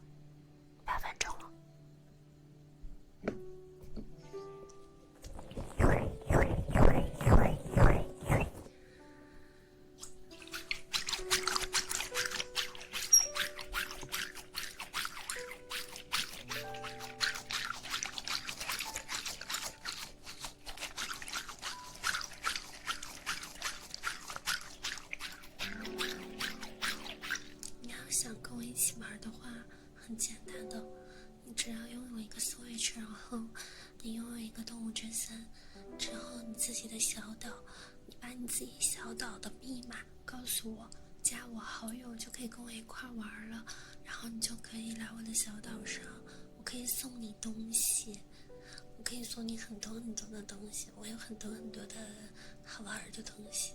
如果你玩了动物之森的话，你一定要把密码告诉我，我可以去你的小岛上给你送东西。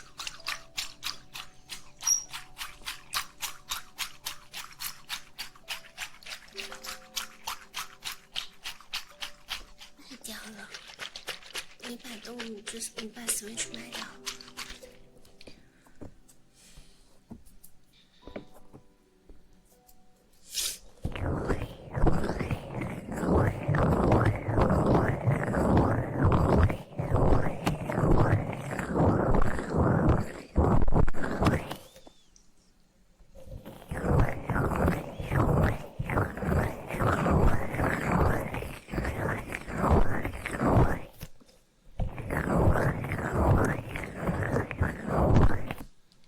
玩不玩的里面，就是这个游戏怎么说呢？你玩不玩的，它太自由度太高了，看你怎么玩。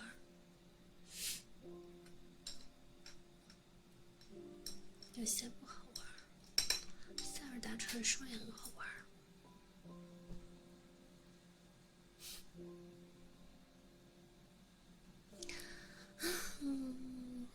让我再中一个守护吧，让我再中一个乌鸦，然后再中一个乌鸦，求求你了，求求你了，乌鸦，再中一个。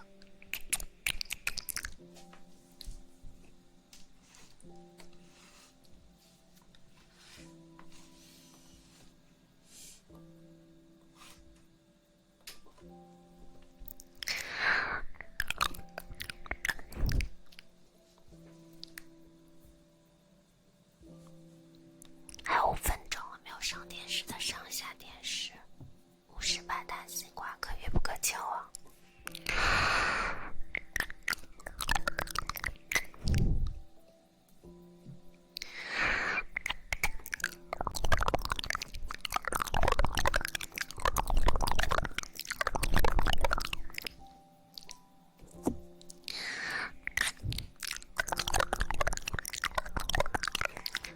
谢谢柔妮，谢谢柔妮小鱼儿感动的守护。为什么人家是一发入魂啊？为什么有的人抽那么多都不中啊？你要气死谁啊，乌鸦？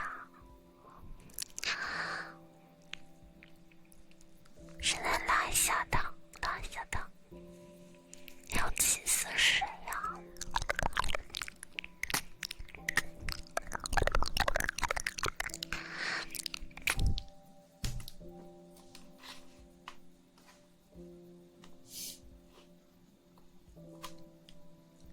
一发呀，对啊。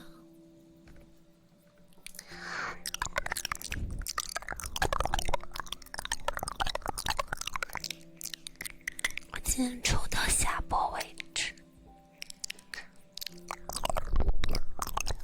你们前面抽过的，后面不要气馁，要不然被别人捡便宜了。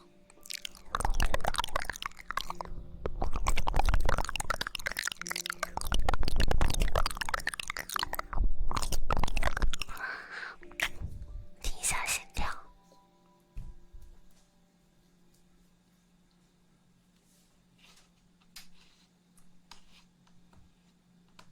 小鱼儿一瞧，小鱼儿一瞧，今天不做冥想了。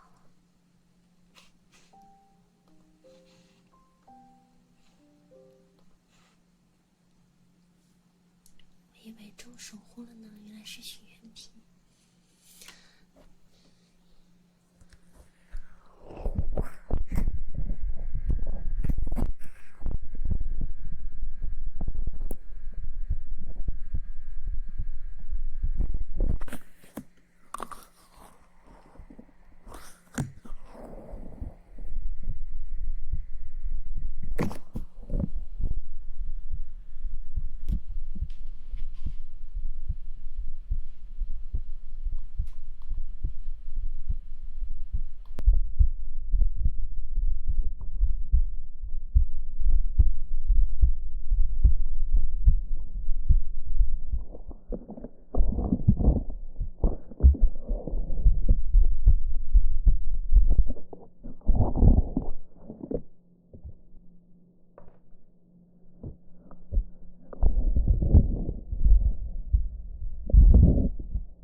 哈士奇也是100番，然后什么都没中。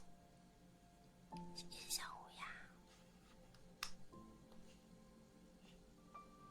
真的很气人。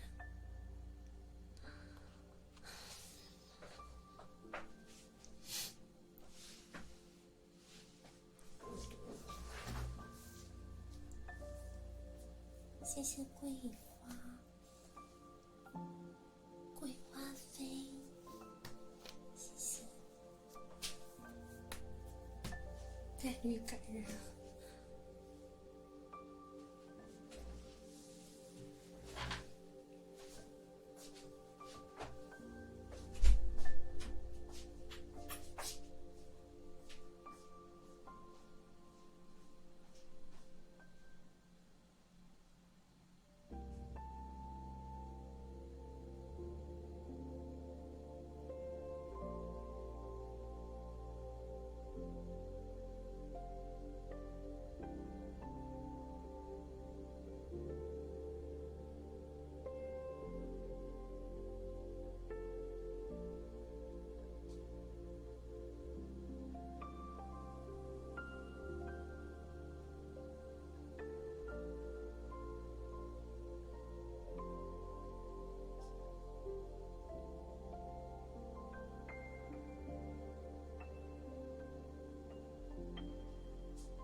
沾不上什么边啊？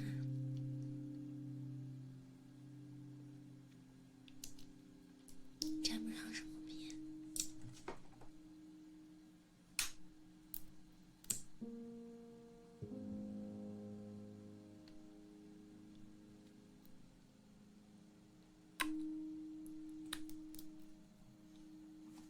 你在说什么呢？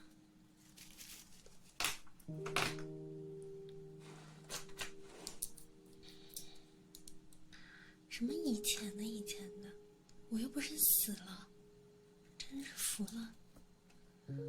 没有以前的，我一直都在直播，没有以前的现在的。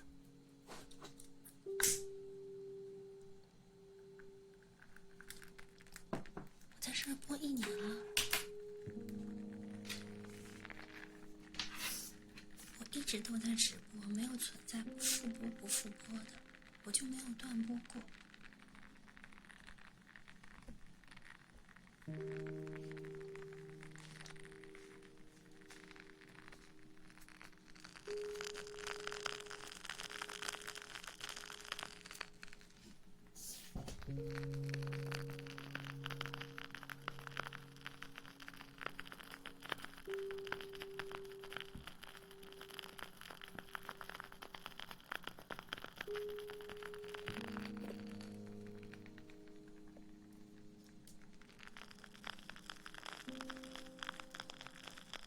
就是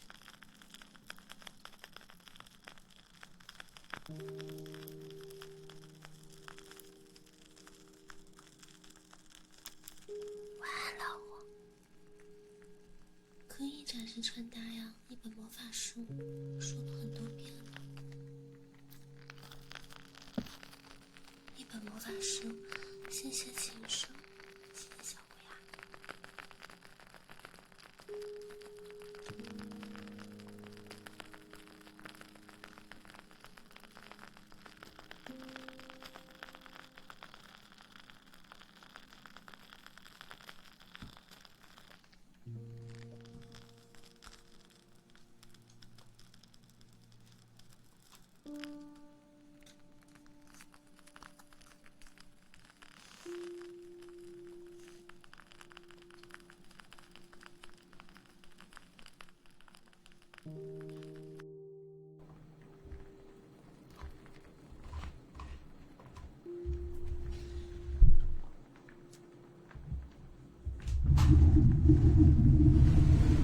用这个。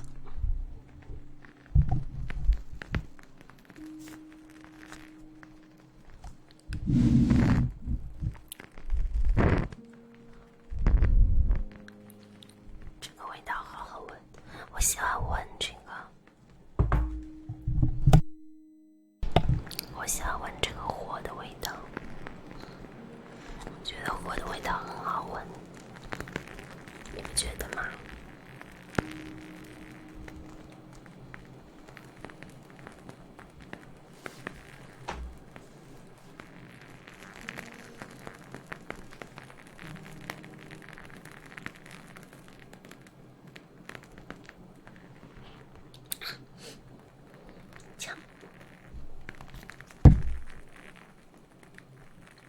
把皮毛都烧掉了。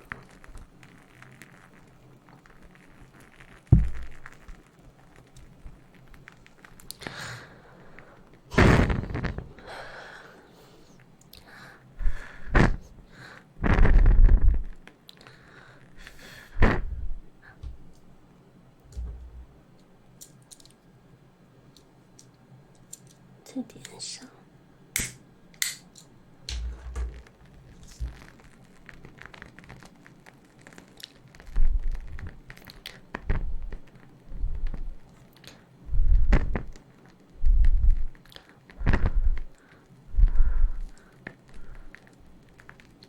不到1点半吧，1点半。过会儿再上一下电视。我今天在下播前一直都要上电视，因为我这是这个月最后1天直播了。今天播完，这个月就不播了，到下个月再开始播。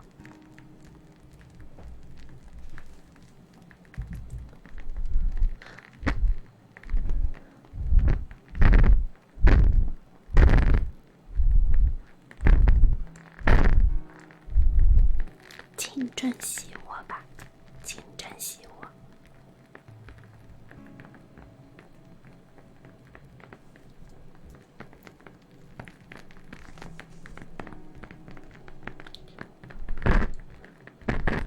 算过了120个小时了，已经22天了。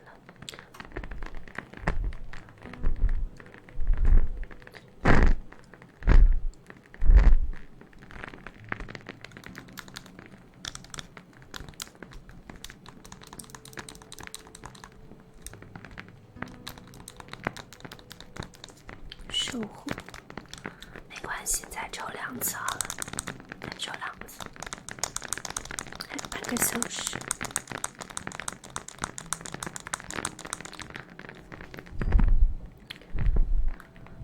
晚安，早点睡觉。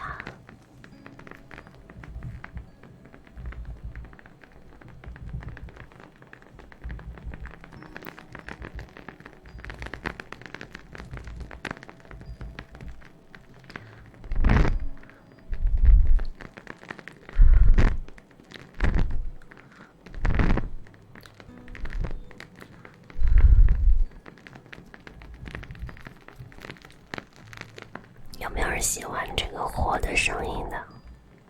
我真的特别喜欢这种篝火的声音，让人听着觉得很温暖，很想睡觉。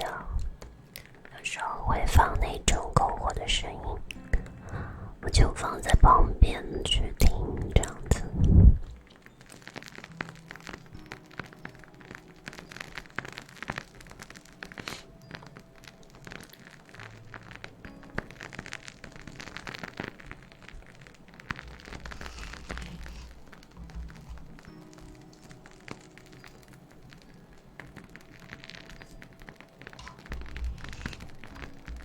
再过2分钟再抽，继续抽，再抽2次，再抽2个58个就不行。我今天怎么的也要到3个，安眠药管用，那就好，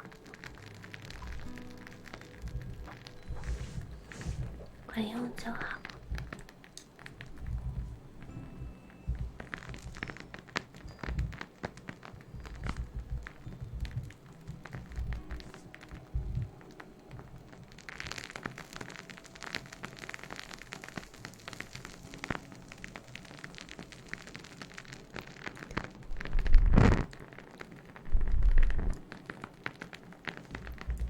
欢迎叔叔，还年轻哥，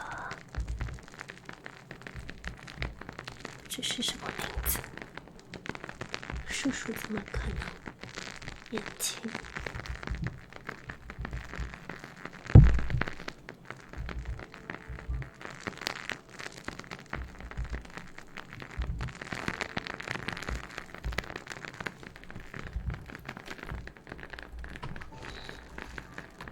再来一轮58大西瓜，准备开始。最后2个了，这个抽完之后再一次。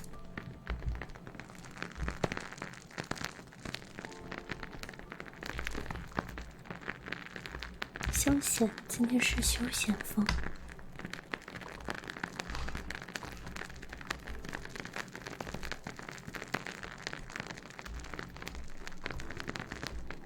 58大西瓜，最后2个大西瓜抽完下播了。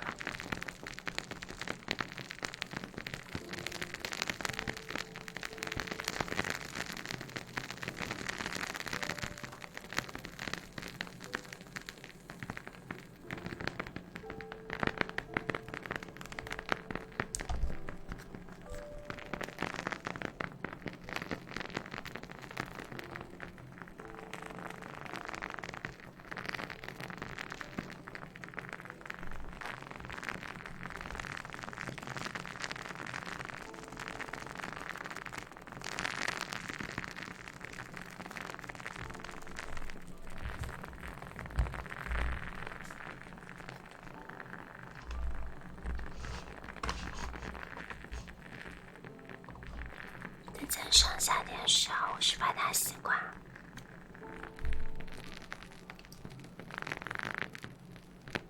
我是白大西瓜，晚安缇娜，晚安。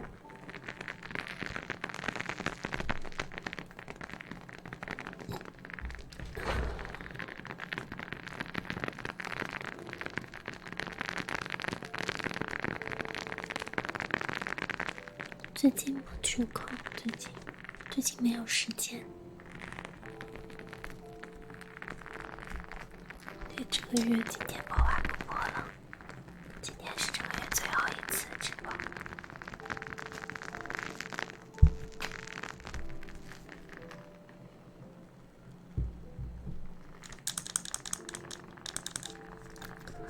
没有上电视，上电视还有7分钟啊！我是白大西瓜。手中守护可以进生活群，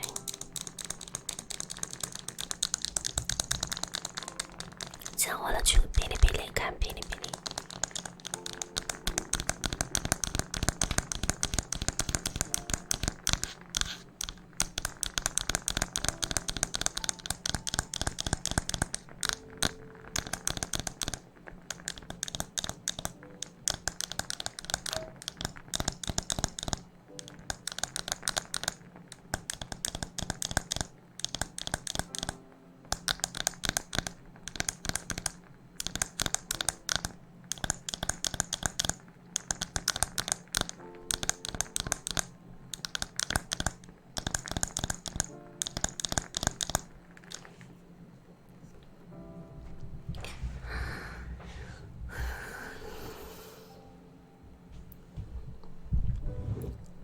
我今天去我们那个有一个店里面打印东西，他们以为我在上学。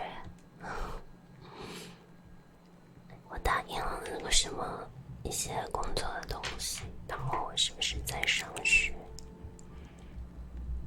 上大学？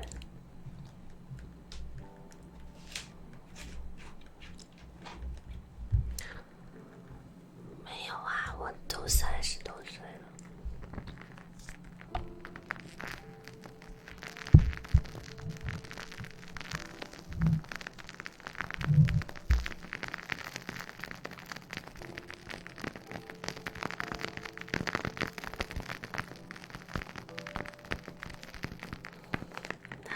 然后有个男的，应该是开在我们那个家附近开了一个店，大学毕业了。他说他姐姐也30多岁了，然后他是大学毕业之后修那个电瓶车，自己开了一个电瓶车的店。那个男的，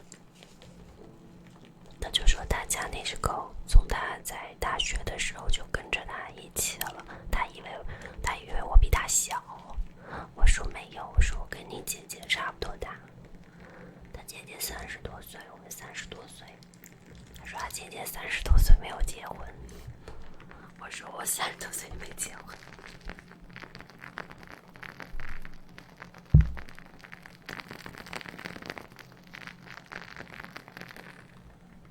他养了一只狗叫汪汪，他说他大学的时候就有了这条狗，现在他毕业了，开了一家店，这条狗还跟着他吗？差不多大学的时候到现在3、4年吧，这个狗已经快4岁了。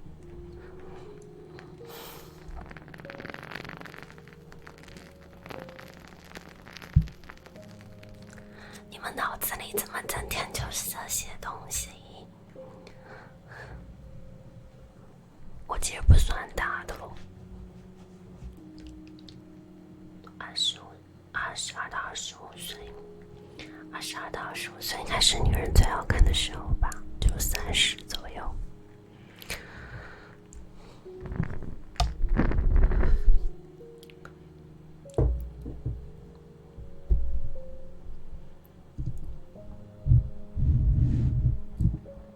那你下个月记得过来看啊，粉丝牌在1级，然后升一下牌子，牌子等级太低了，把牌子好好升一下。上电视还有3分钟，我们就要结束了，还有3分钟。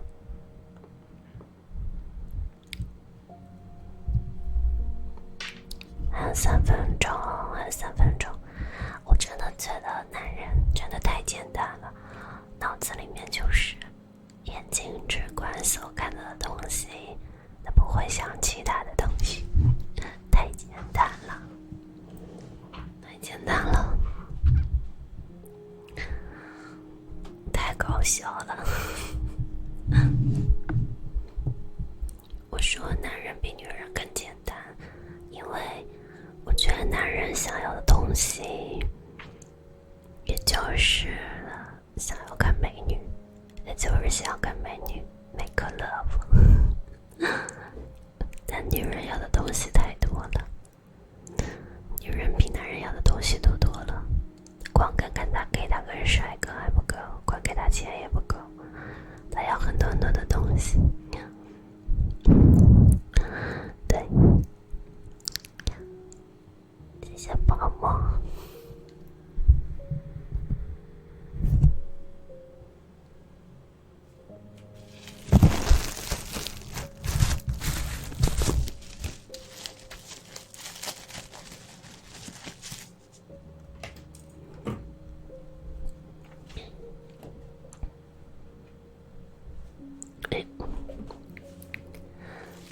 男人还要地位，光要钱和女人还不够，那有的男人还要地位，就像他明明已经很有钱了，他也不缺女人，他可能要的就是地位了吧。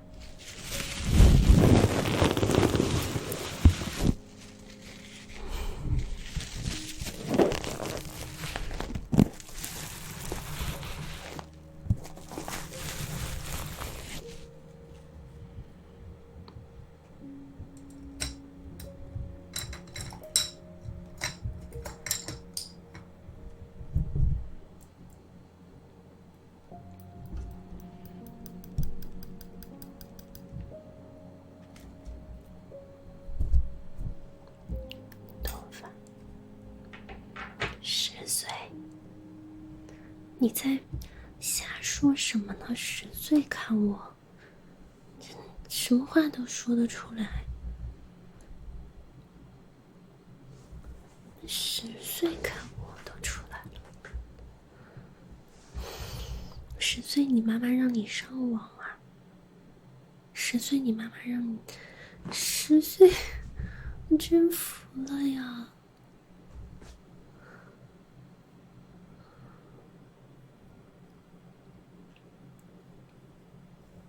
我隔壁的小孩才10岁啊！我隔壁的小孩才10岁。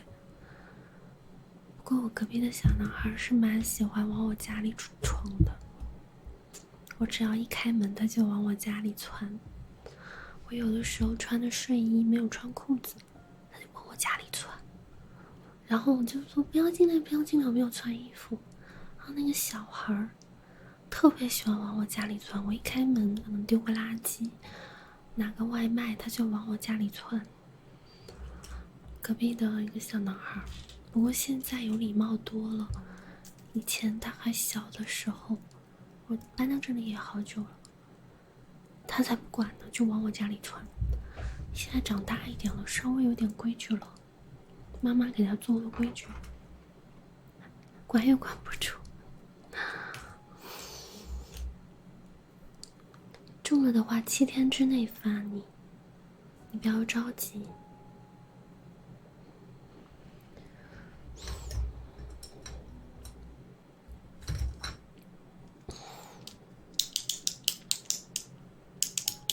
这次又是什么都没中的一次，再过个2分钟。你把你自己的信息填上 ZXF 或者 WX。 谢谢丽丽。你的小孩就是你，这么晚了他早就睡觉了，怎么可能还看直播？谢谢丽丽。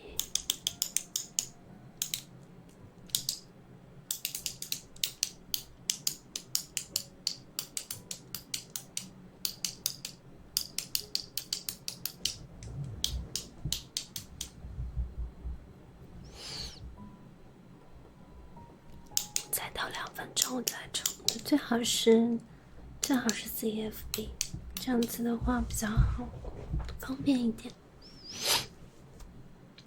哎呀，忘记遮了，等下没上口了。不是这个衣服显大，不是我挤的。虎牙比我大的人多了去了，我不大的，我就是正常水平。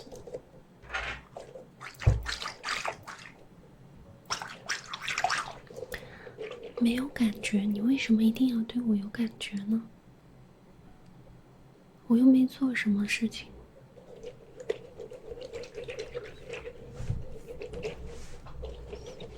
如果说我勾引你了，那你没有感觉也正常，你不喜欢我这个类型的呗。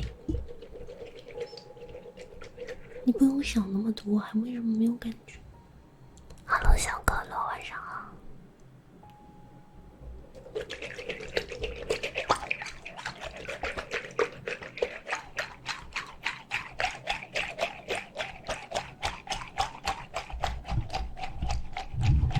那你有可能是对我比较熟悉了。如果说你看了我很久，你对我比较熟悉了，然后你会觉得我这个人可能比较了解我了，那么就是在你很了解我的时候，你就不会对我有非分之想，因为你会把我当成一个朋友姐姐。你把我当成一个朋友姐姐的时候，你就不会对我有非分之想，你只是觉得我好看吗？你跟你很熟悉的人，当然不会有非分之想，这很正常的事情。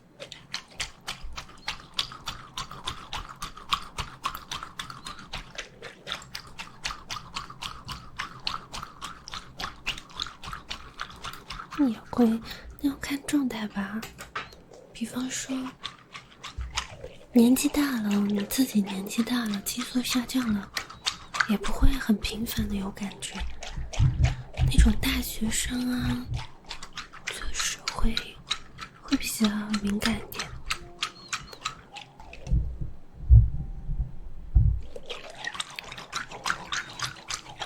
可能老了吧，老了，激素下降就没感觉了。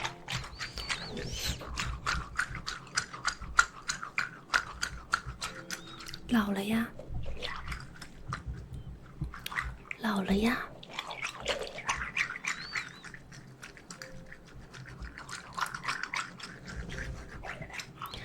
快30了，有感觉正常啊，正常。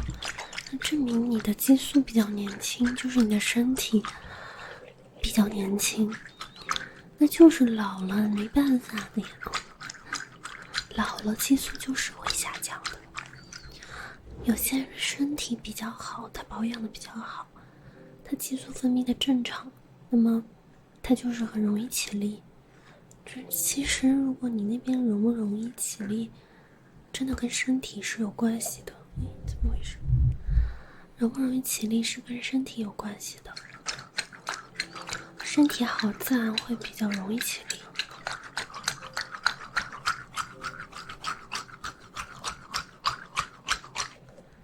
你像小孩的细胞啊、代谢啊都很好的，所以小孩就是容易敏感一点。你老了之后代谢慢了，分泌的物质少了，自然就没有那么容易有感觉了。就是老了吗？有一些年纪很大的男的，他们其实很苦恼的，因为他们一直在找感觉，他们所以才会一直找一些女的去试啊什么的，然后发现很漂亮的女的都没有感觉，他们就一直在找。其实他们没有注重到一个问题，就是他们老了。我的耳机快没电了，就是他们老了，自然而然就感觉就敏感就降低了。他们应该先提升自己的身体，而不是一直去换女人。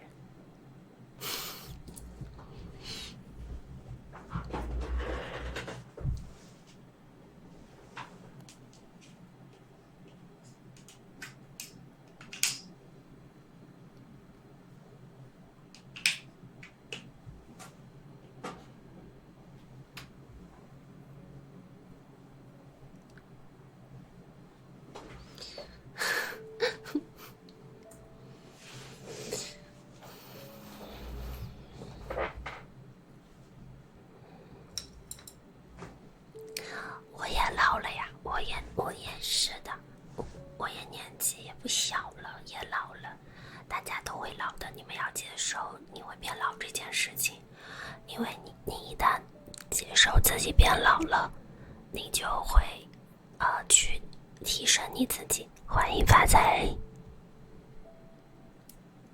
就是你接受你自己老的这件事，你就会想方设法去提升你自己，这是一件好事。最怕的是你不接受不服老，然后还觉得自己跟年轻的时候一样，那么你就等着自己越来越差吧。不是，我以前是不会这儿痛那痛，就是脖子痛腰痛背痛，现在坐久了会背痛会脖子痛都会。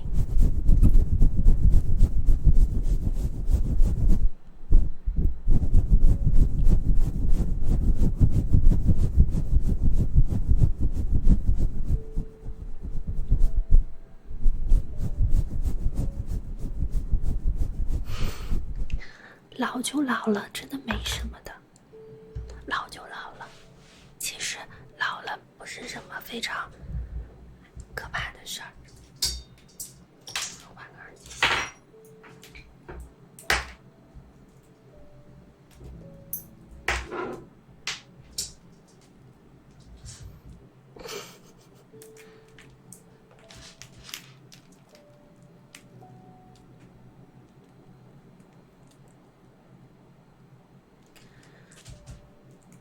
我都不害怕我自己老，你怕什么？你怕什么？我现在1个礼拜健身4次。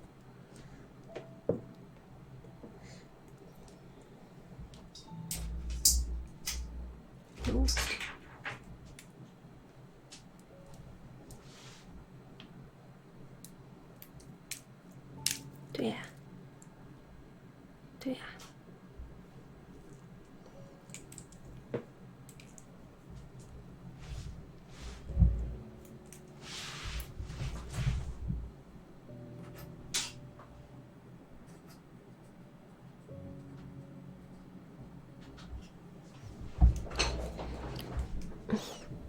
这也是我努力的结果，就是我努力的健身，努力的让自己变得更好，状态更好，这都是努力的结果。所以我因为意识到我自己老了，所以我会努力的让自己比以前看上去更好，甚至是我会加强我自己的一些保养。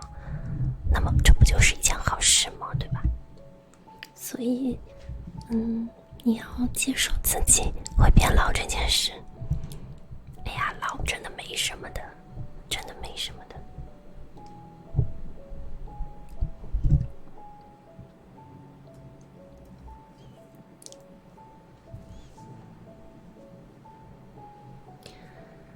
你看啊，我就绷了这么长时间。对，要提高代谢，是的，要提高你自己的骨密度，你的骨密度一定要提升。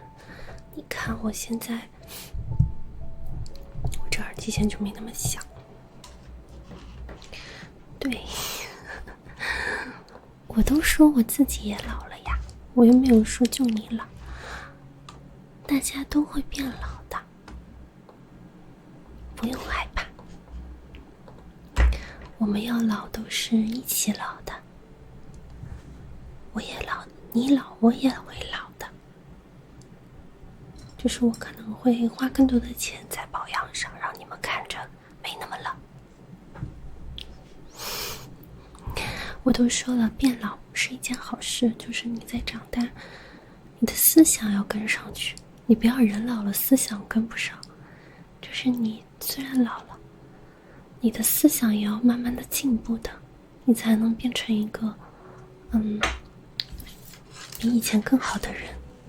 如果你身体老了，你思想还是小孩，你不接受，那么你这个老就毫无意义，知道吗？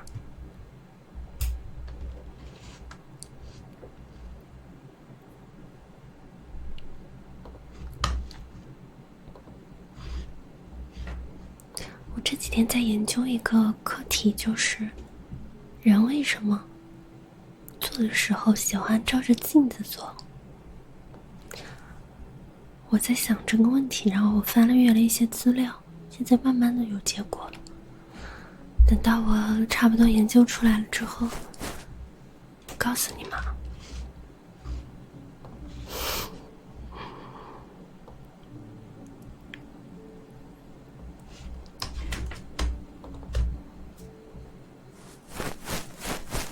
还没研究好。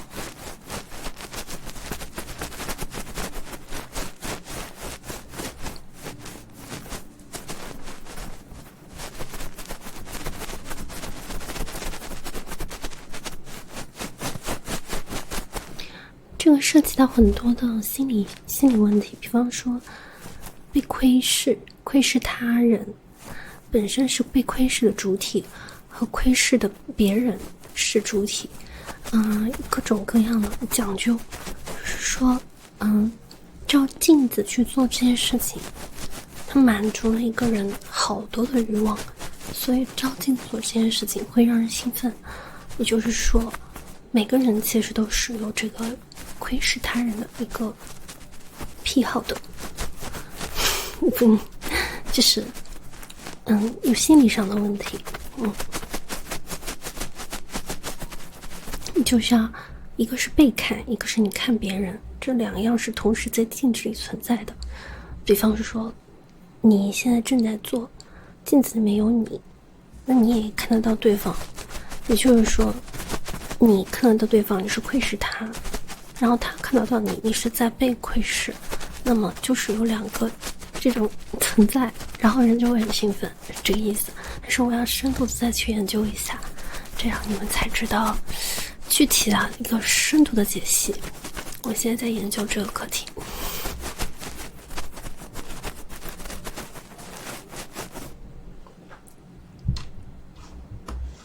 人天生就是会有这样的一个想要窥视他人的秘密和被窥视的一个欲望，这种秘密的一个欲望，像这种欲望在镜子里面可以同时被满足，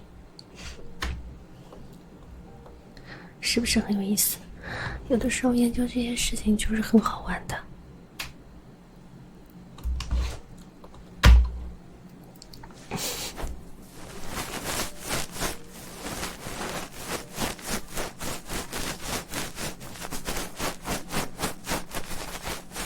好了，我们再过一会儿我们要上最后一个电视了，希望我能出2个。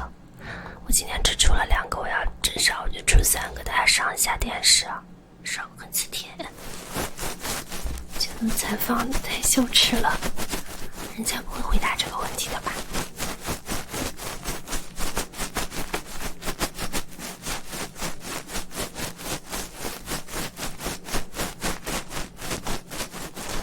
我得多问一下我的朋友，你们喜不喜欢对着镜子做？大部分人都会喜欢吧？你喜欢吗？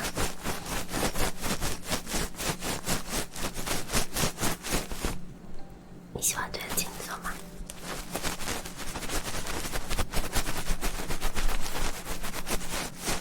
大家上下电视啊，我是个大习惯。最后一个电视了，这个月最后一个电视，最后直播。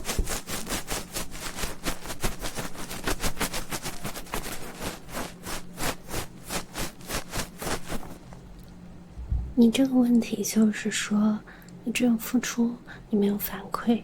当你在做这件事情的时候没有反馈的时候，不仅仅是你在动，你觉得很累这件事情，是对方连你在动他给你的一个好的反馈都没有，那你就会对这件事情产生失去兴趣，产生厌恶。所以不管做什么事情都是双向的。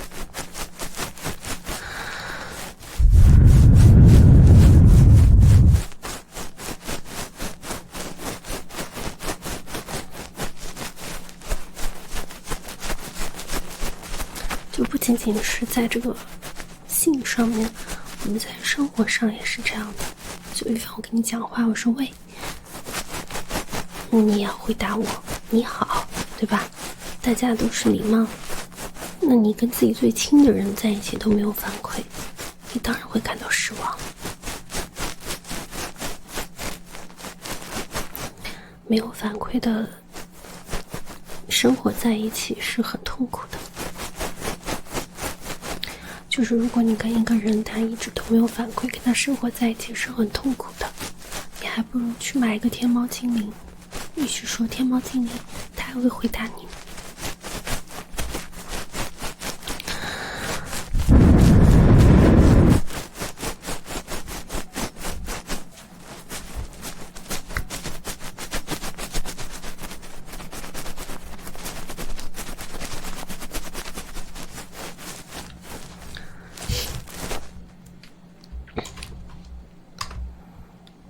舍不得分手是什么原因啊？舍不得分手是因为你的投入成本，你觉得跟他在一起蛮久了，然后你也伺候他这么久，你觉得跟他分手你的投入都是烟消云散，你觉得浪费了，所以你舍不得跟他分手吗？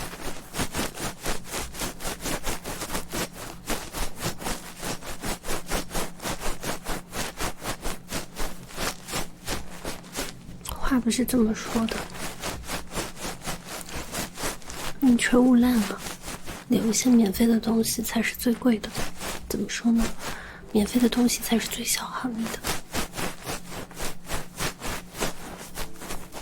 消耗的是他的情绪，是他的精力，他并没有得到什么。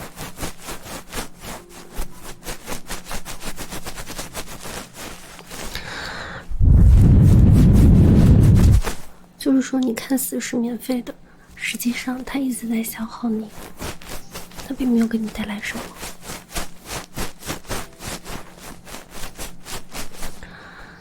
就像路上那些免费的礼品，送给你的一些礼品，让你填写一些资料，看似是免费送了你一个礼物，实际上你的个人信息全部都被公布出去了，你损失的更多。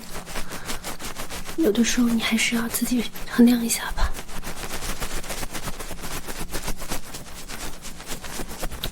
谢谢红丽丽的魔法书，谢谢。你要看传达吗？要看传达吗？很多人不舍得分手，就是觉得我跟他在一起这么久了，觉得分手很可惜，然后就是没有办法断舍离。还有一个就是分手，他没有办法去忍受那个阶段反应，那个阶段反应确实是会很难受，就跟你抽烟抽了很久，你要去戒烟一样的这个感觉。但实际上你真的戒掉了，那也就戒掉了，对吧？就那么一下的事儿。很高就是睡觉的意思，对的。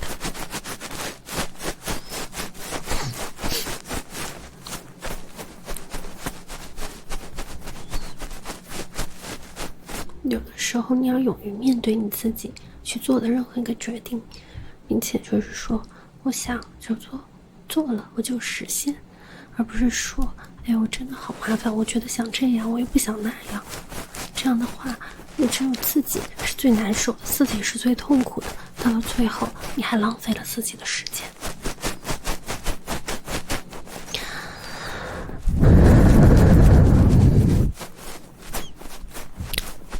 谢谢我乐队的魔法书，谢谢。你要不要看传达，还是听声音，还是点声音？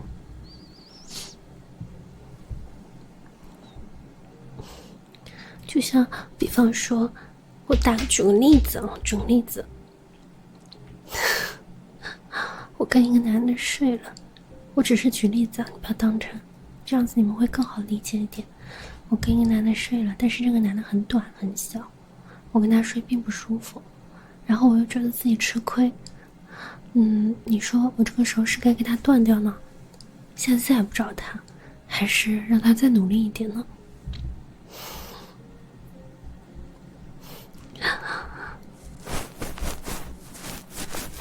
已经吃过亏了，就是这个例子你们懂吗？什么都不懂，你也太好了。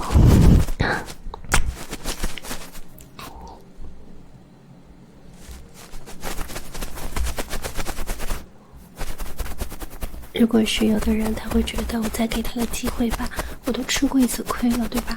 已经被他睡过了，那我是不是再跟他约会啊，再跟他怎么不是，直接断掉，不要有来往，删除。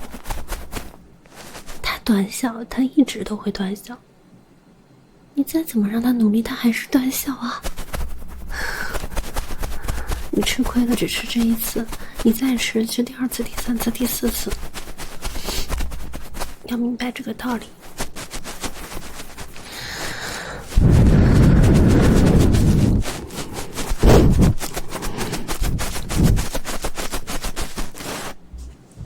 我不是专家，想见你一面，你卡个牌子吧，我看你在我这儿好久了。14厘米不短小，不短。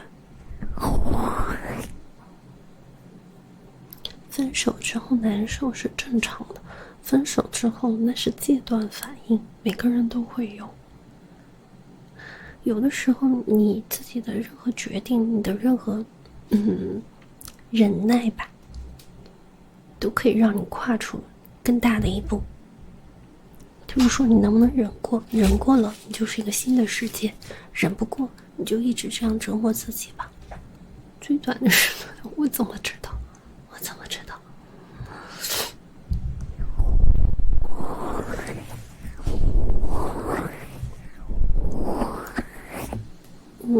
最短的这么短吗？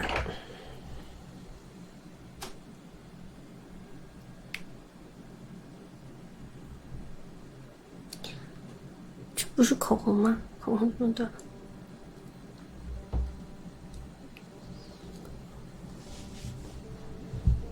到这个位置，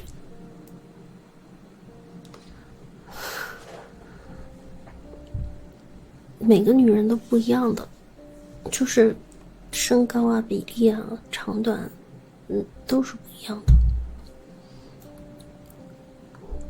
还有41秒没有上电视的，赶紧上电视，要结束了，最后一个大西瓜了，快点，快点，快点！不要问了，赶紧先上完电视再问。上完电视再问，还27秒，还27秒。谢谢泽威。最后一个电视20秒，大家截胡了。谢谢郭大爷。看看能不能中，今天只中了2个，中不到下播了。最后一个电视中一个，还有2秒，还是没有。恭喜木子，我真的很生气，真的很生气。这个死虎牙真的是，真的很生气。我不知道喜欢多大的，你不要问我这种问题。你要问你的女朋友喜欢多大的，不是问我。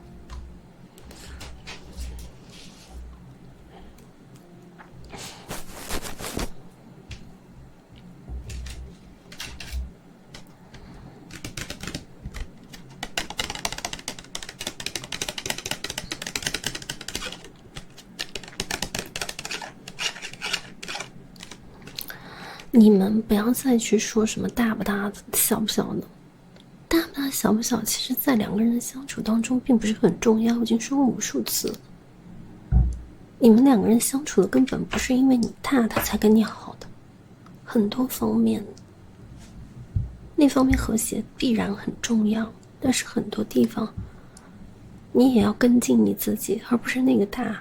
再说你的大小是天生注定的，不可能你会去改变你大小，你去入猪吗？入猪吗？你有勇气去入猪吗？你有勇气去入猪，那我说你棒厉害，对吧？你没有勇气去入猪，你天生就是这个大小，你整天考虑大不大小不小，有意义吗？不是技术才最重要。你们真的，我不知道你们整天脑子里面都在想什么，到底有没有谈过恋爱啊？你知道女人真正想的东西是什么吗？不是因为你大，她也不会因为你大跟你在一起，她也不会因为你技术好跟你们在一起。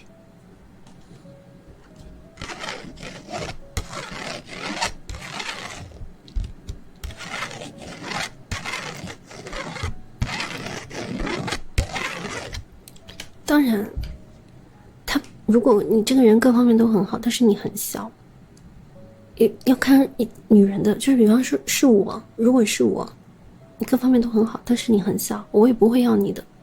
可是有些女人她不在意这些的，我是我，其他人是其他人，每个人都是不一样的。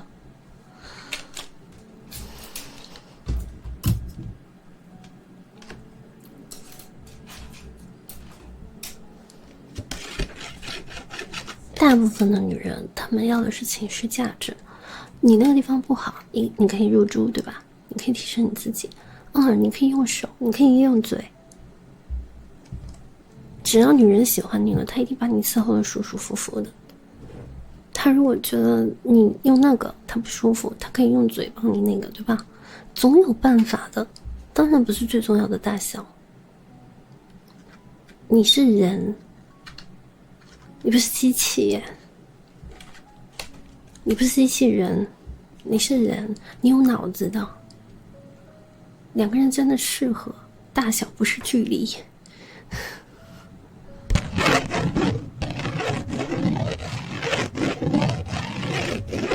对啊，如果我要买一个机器人，那我肯定要买一个全方位都很好的机器人，那方面一定要很大，对不对？但你是人啊。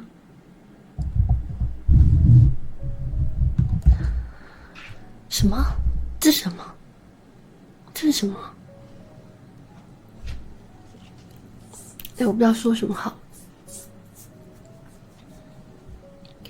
不要再纠结你的大小了，真的求求了，不然你一辈子都找不到女朋友。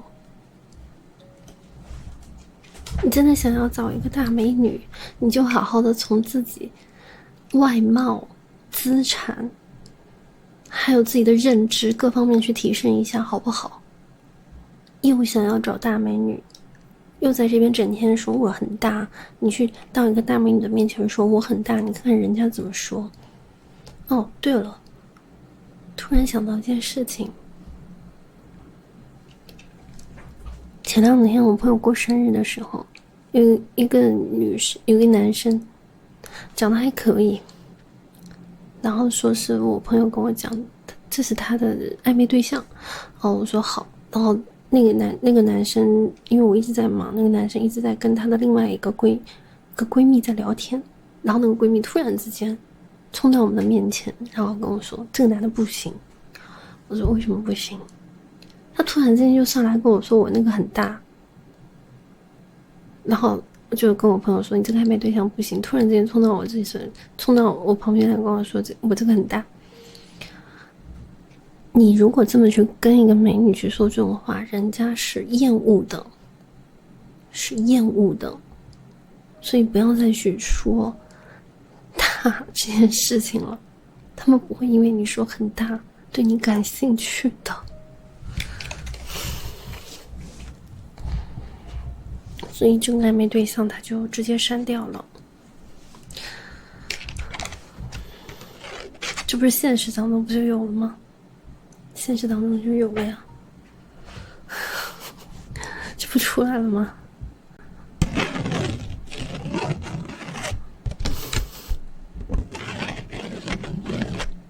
对呀，因为是这样的，因为那个女生她可能身材比较好，比较性感，她穿的就是凹凸有致的，然后那个男生可能上头了吧，可能小头控制大头了，然后说出这话来。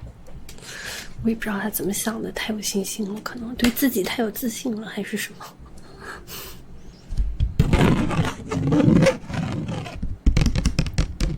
这个我不是很懂，但是那个女的跟我的朋友说，你这个暧昧对象不要了，因为太离谱了。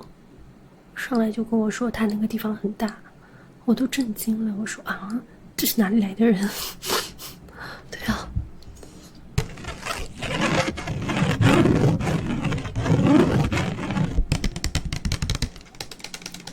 我那个朋友喝多了，我那个朋友他有点神志不清了，他也喝多，可能是喝多了吧，我觉得可能喝多了，喝多了，要么就喝多了。直播，我觉得聊天的话吧，让我想想看聊什么。我觉得两个人第一次见面的时候，应该先夸赞对方。比方说，哎呀，如果你对这个人感兴趣的话，如果你对他本身就感兴趣，坐下来了之后，我们开始聊天。第一句话，很早就注意到你了。第一句，很早就注意到你了。然后对方肯定会说啊，真的吗？对啊，你一进来我就注意到你了。啊，是注意到哪里啊？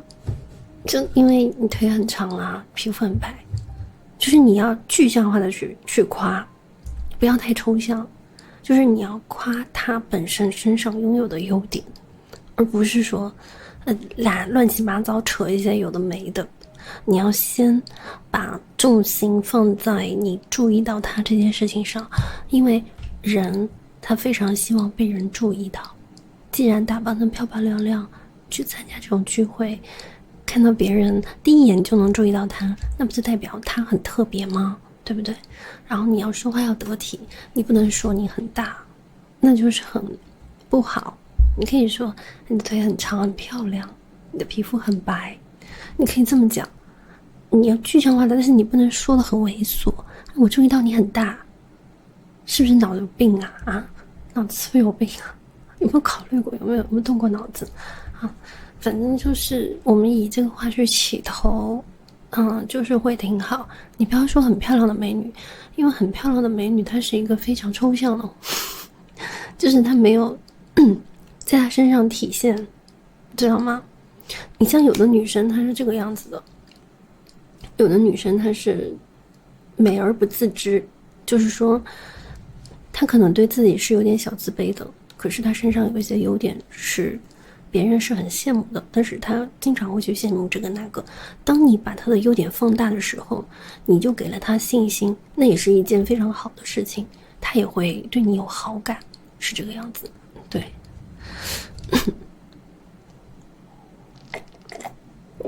你不要说那种很片面的话，什么你是个漂亮的美女，听多了，这种话听得太多了。就是人家夸我很漂亮，我就说谢谢，就是我能说什么呢？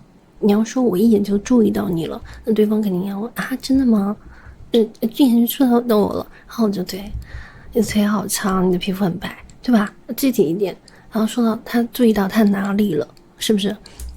然后接下来的话就可以聊一些其他的了。然后就是说你今天怎么今天就你可以慢慢引导，今天这么晚了还有空呢，你平时是做什么的？还是你下了班之后赶过来的呀？这样子我们可以引出他做的职业是什么。如果说今天这么晚了还有空，然后如果第二天要上班，那他可能要早点回去。如果说他平时是做自媒体的或者怎么样，他的时间会比较自由，他也会跟你说我平时是做自媒体的，所以晚上基本都很空，然后有的时候可能没有时间，但是基本都是白天比较忙，晚上有时间。好，现在你就会确定你跟他约会的时间具体是在哪个范围之内，他有没有时间去跟你约会，对吧？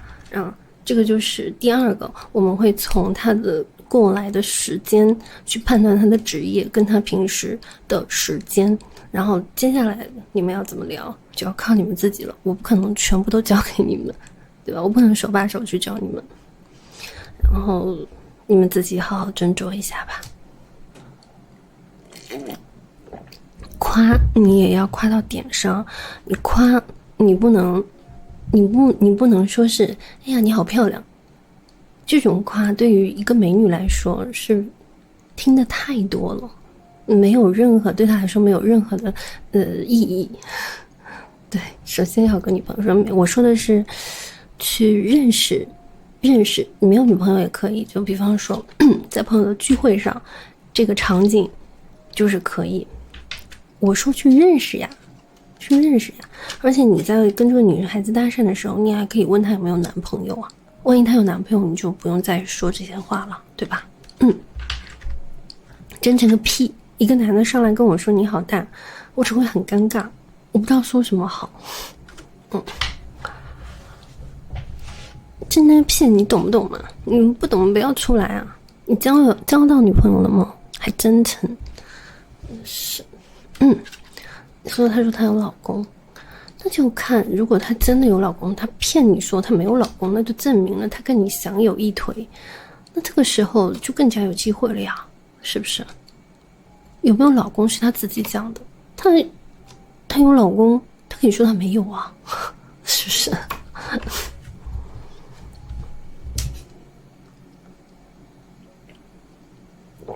谢谢小峰峰的魔法书，谢谢。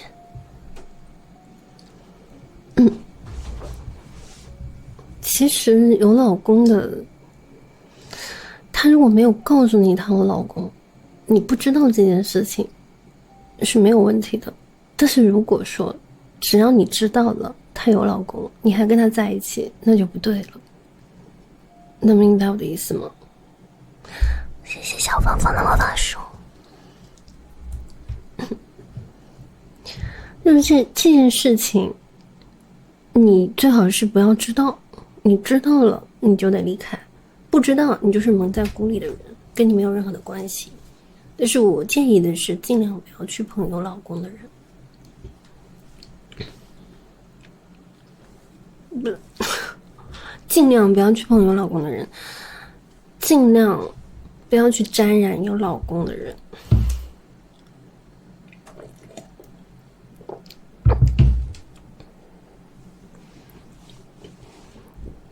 表面正经，结果婚后玩的花。你是说女的表面正经，婚后玩的花吗？复杂，是很复杂。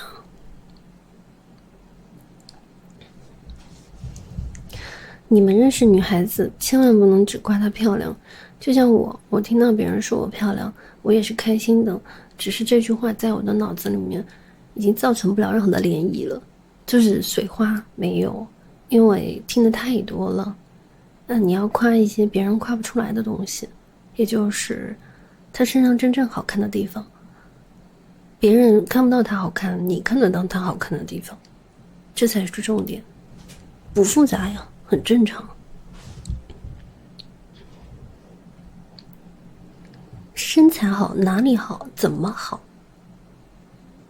而不是身材好。身材好也很抽象啊，好在哪儿呢？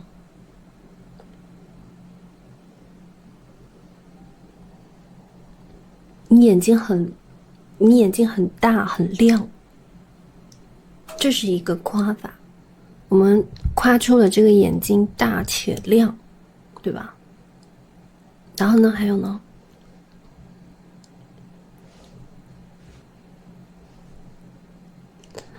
哎呀，文字冰冰好了，他竟然愿意装成这个样子，那我也接受他这个样子。长得牛逼也可以，不错，长得牛逼也可以，明星。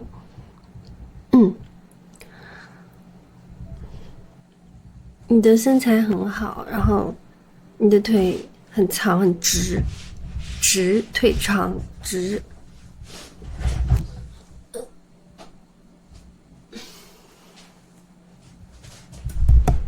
你的头发很有光泽，你头发很漂亮，还有光泽哦。还有什么？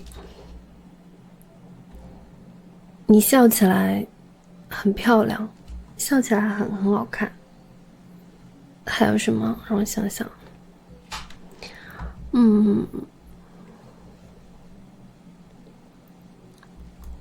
我觉得你脖子很长，很有气质。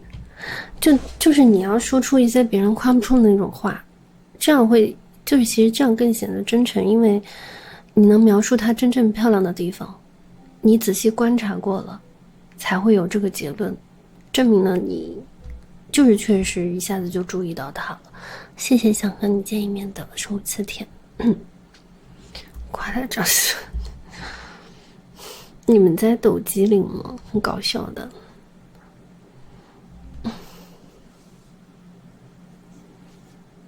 那你们来夸我，怎么夸？来夸我一下，让我看看你们怎么夸我的。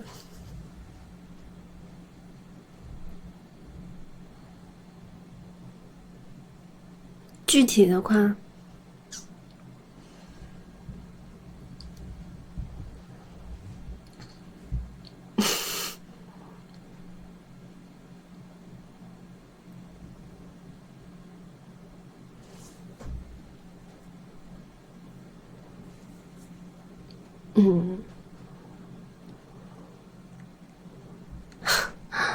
可以的，可以的，这不就会夸了吗？这不就会夸了吗？什么胸前揣的2个炸弹？是不是有病啊？你这样去跟别人说试试看。你这样说去跟别人说试试看。是小凤的魔法书，谢谢。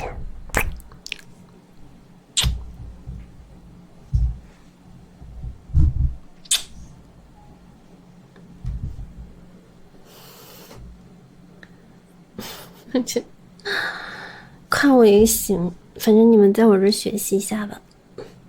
谢谢加菲。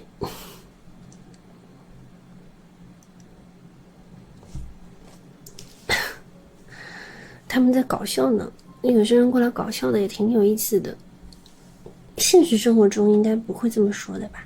现实生活中如果这么说的话，那他可惨了，可倒霉了。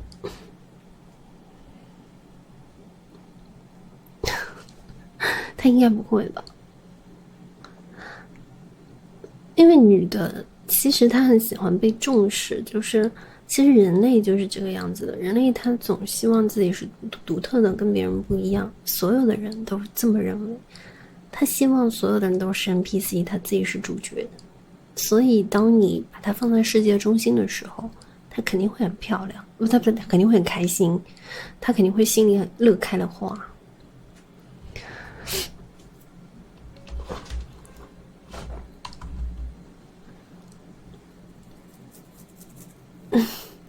有些人他情商低嘛，他情商低的话，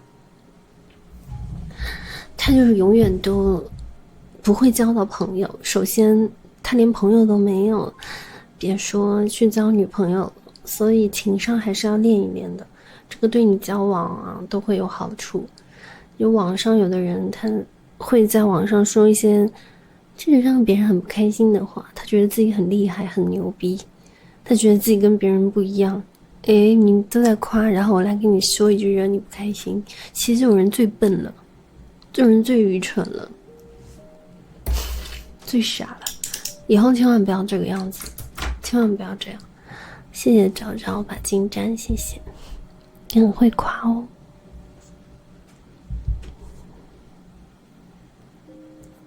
你就像有些男的哦，我不知道有没有这种男的，就是他故意的，就是喜欢打压你，喜欢 PUA 你，很多都是这个样子的。我以前也遇到过这种人，然后你跟他在一起就会越来越没有自信，越来越没有自信。我遇到过这种人，我以前也遇到过这种人，一直在打压你。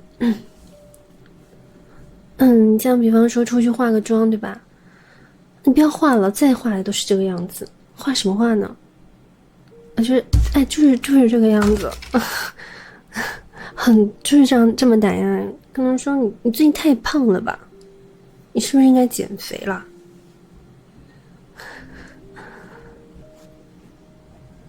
他把你弄得没有自信 ，PUA 你。如果真正优秀的男的，他是会去夸自己爱的人的，他会给足自己爱的人足够的自信，他会真正优秀的男人，他会让自己爱的人充满了自信，跟他在一起会开开心心、快快乐乐的。而那种真的就是很差劲的男人，才会去 PUA 别人，去让别人自卑，因为他自己很差，所以他没有办法去夸别人。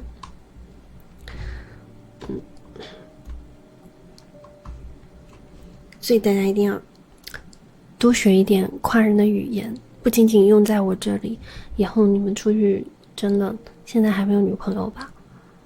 以后如果遇到自己喜欢的女生，要多夸夸她，多夸夸她。如何让女人为自己消费？那也要让这个女人先看上你。她如果看上你了，她想得到你，自然会为你消费了。但是如果你不咋地，很差劲，那谁能看上你？谁愿意为你消费呢？然后如果你真的想学怎么让女人跟你消费，你先提升你自己的颜值，然后你去做一下鸭子，就有女人为你消费了。其实你去做这种男模啊、鸭子，你能学到很多的。但是我想说的一句是，这种鸭子男模的门槛是很高的，他的身高就是说你要穿增高鞋，你都要有1.85米以上才可以。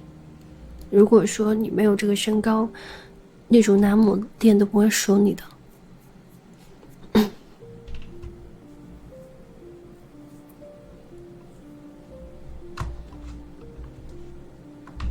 也想见你一面。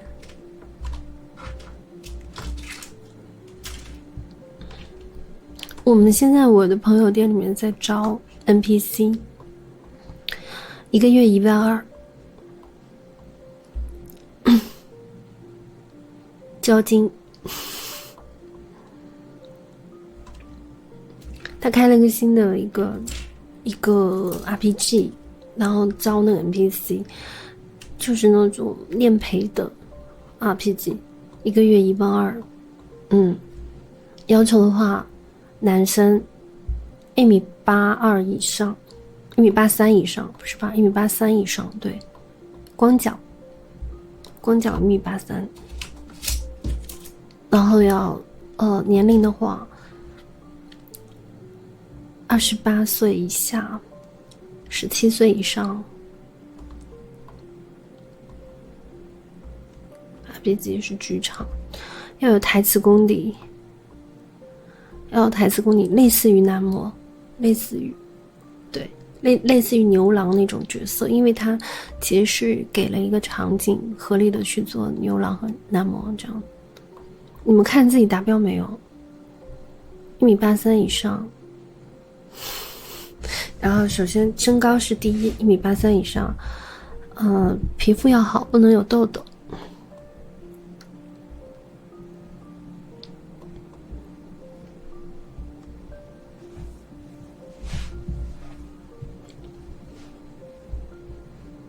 达标了吗？那你来上海啊，一个月12000。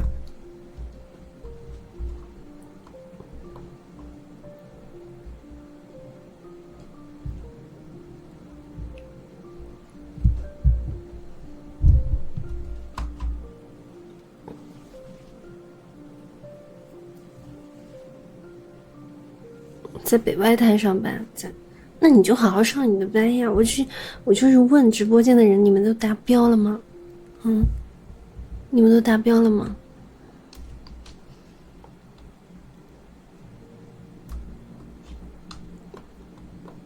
？12000是包住的，不包吃。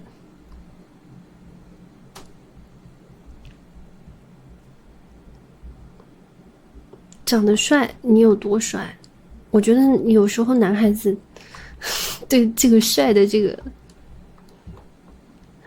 尺度标尺好像不大对一样，就是你们有的人很普信的，平时要多照照镜子。就是你们知道帅的那个样是什么样，帅这个字是什么样吗？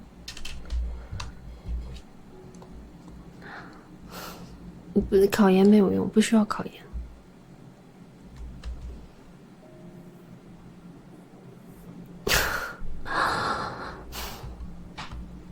我不说了。我甚至于觉得很多现在的男的明星都不是很帅。就如果说现在如果说当红的里面，宋威龙吧，或者于适都可以。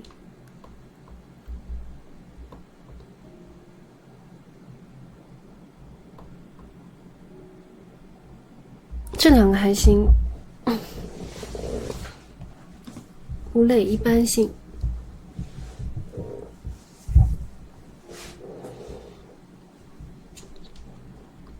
蔡徐坤了不行，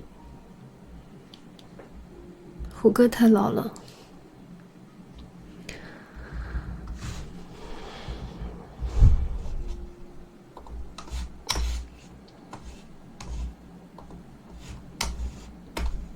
彭于晏年纪也有点大了，童景生太矮了，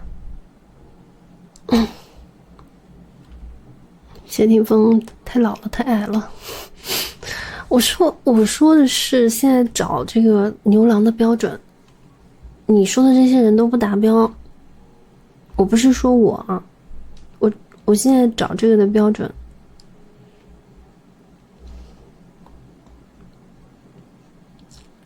我说1.83米以上，01可以。我说的是现在的女生喜欢的类型，不是我。身高很重要，很重要，因为男模这一块的话，如果没有这个身高都不能上班，他们都拼命的塞那个鞋垫跟那个增高鞋，从鞋上摔下来可能要去医院的那种。就是你要是怎么去分辨男模，你就看他的鞋底有多厚。我看到那种鞋底很厚，然后裤子买很长，用裤子把那个鞋底遮住，他们从鞋上摔下来要进医院的。真的，我不是在开玩笑，是真的，是真的。多厚的，就是从鞋上摔下来要进医院的，你懂吗？就是假的。聊着，因为今天下播就不播了。这个帅的这个就是反正就那宋威龙跟于适那种类型的去找吧，然后1.83米以上，差不多就是这样才能去到这个标准，才可以进我朋友的那个 RPG 那个剧场。长得有点像就可以了，不需要是一模一样，就类型没用。你们说这些人都没用，因为现在的女人肯让女人为你花钱的，什么 C 罗、谢霆锋，没用，这些女人不买单。你要看现在这些女人愿不愿意为你花钱，就是要让女人为你花钱的男的，就是那种类型的。王嘉尔他是明星啊，如果现实生活中这样的一个人，他如果没有明星光环，人家也不会的，他是光环。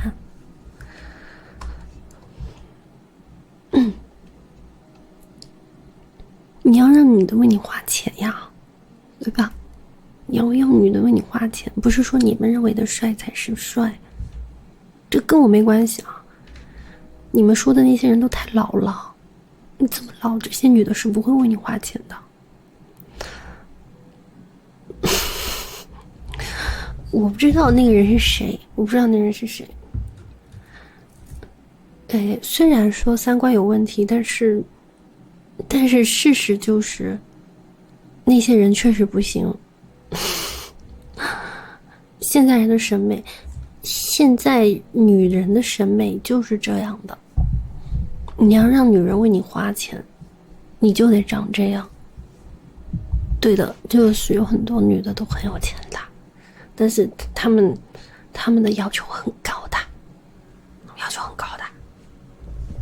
谢谢小凤凤的魔法书，谢谢。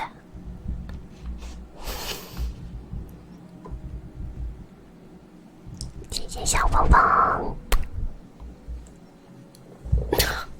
不是啊，我现在不是在说我喜欢的，我现在就是在说我的朋友的 RPG 的练培剧场在招人，然后他要的类型是什么样子的，他们要女人为他花钱的，就是说人家是过来你这里是消费的，人家到你这里来是消费的，那么你就得做好你自己该有的样子，不是说只看。那如果人家到你这来消费，当然只看外表的了，谁看你内在啊？是吧？多大年龄？说什么多大年龄？对呀，是的，就是做牙，是的。多大年龄？28以下，17岁以上。就是啊，我也没说不是啊，就是啊，就做牛郎嘛，就做牛郎。然后我还跟他说，我说你要是招到人了之后，你可以去牛郎店体验一下，体验好了，你把那些牛郎的套路你都教给他。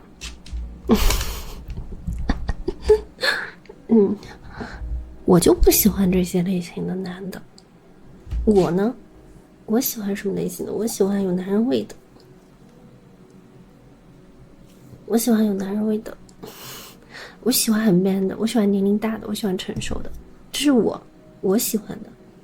我不是主流审美，所以我的闺蜜里面没有人跟我抢男人，因为我至今没有遇到我喜欢的男人。我喜欢年龄大的，对，我喜欢有男人味的，我喜欢黑的，我喜欢白的，我喜欢强壮的，有力量的。哎呀，没办法，你像我朋友有时候叫出来那些小帅哥，我都不喜欢。他们有时候会叫一些那种黑的，就皮肤不要太白，不是说黑人，就是我不喜欢皮肤很白的那种男人，就是现在主流的审美。我不喜欢黑人，我说的是皮肤不要很白，就是小奶狗不喜欢那种小奶狗，我看着就烦。我喜欢老男人。我喜欢老男人，我喜欢30岁以上的男人。为什么？有男人味啊，有男人味啊。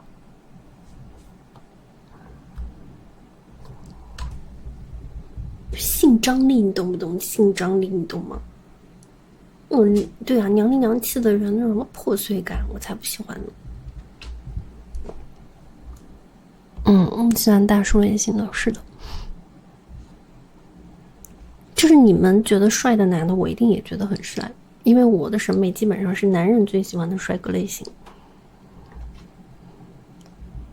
对啊，成熟的男人多好呀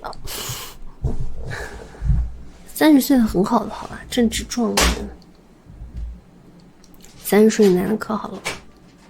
性张力，性张力就是这个人很有男人味，看上去觉得很 man。女人也是，女人有性张力，就是你看上去就觉得这个女人散发着荷尔蒙，很有女人味，就是你觉得香香软软的，然后觉得散发一种魅力，这就是性张力。没有性张力的就是有些女人就是瘦巴巴的，但她长得很漂亮，但是你看到她就是没感觉，你觉得她很漂亮，但就是没感觉，就是没有性张力。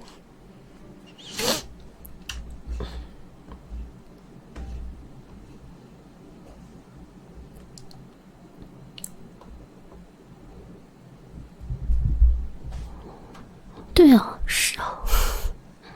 魏思成是谁啊？我都不知道这个人是谁。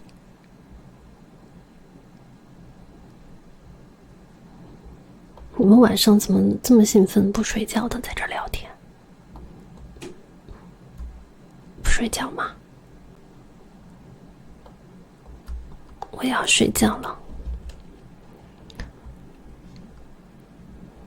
安志杰可以的，安志杰是我喜欢的类型。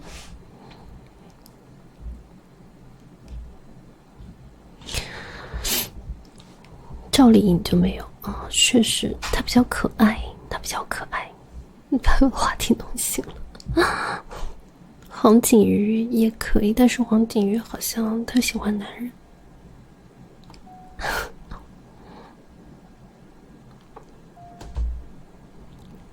黄景瑜喜欢男人吗？不知道。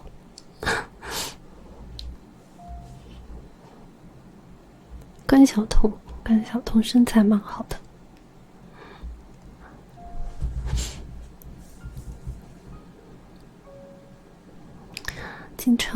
金城武是蛮帅的。他是直的吗？哦，哎，他不是演过那种的吗？他演过那种男的剧，很火的，以前。黄宗泽也可以，但是有点老了。金城武年纪也蛮大了。陈冠希现在不帅了，主要我觉得陈冠希太矮了，还是得高一点。你像何润东现在也挺帅的，和人都还可以。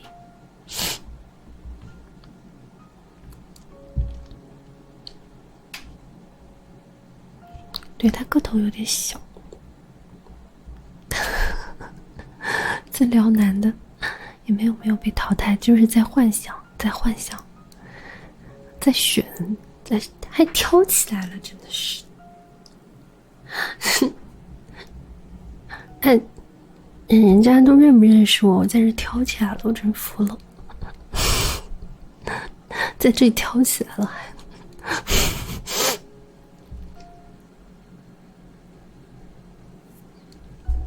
我真服了我自己了。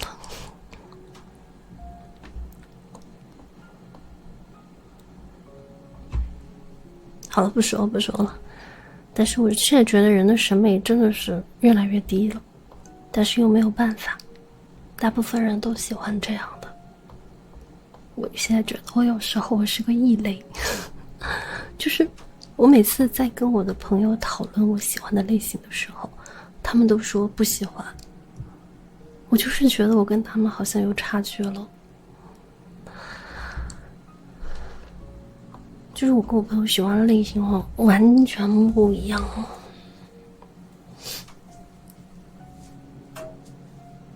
不懂，我也不懂为什么，不知道。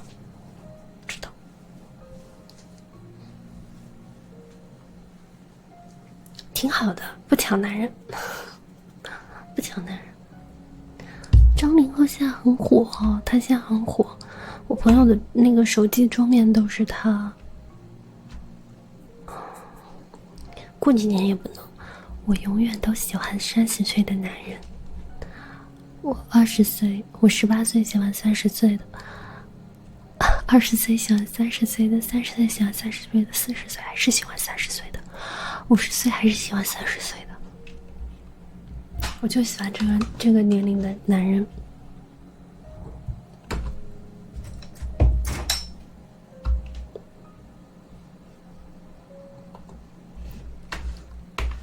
喜欢30，就跟你们一样啊。18岁喜欢18岁的，20岁喜欢18岁的，30岁喜欢18岁的，40岁还喜欢18岁的，50岁还喜欢18岁的，60岁还喜欢18岁的，跟你们一样。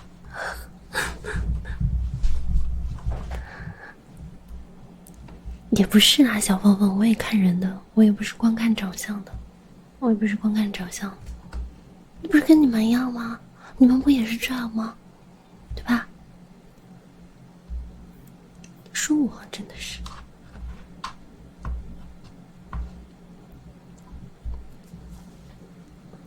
别问了，睡觉了，我们的上班子说完了，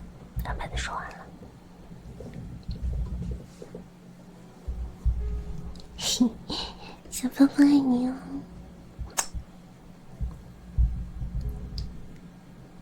睡觉了，我要睡觉了，我要去造我的小岛了，要不太晚了，明天我还要早起。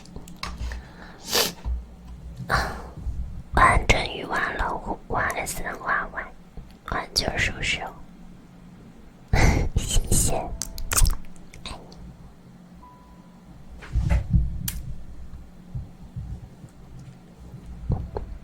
我要去动物之森玩了，谢谢小宝宝，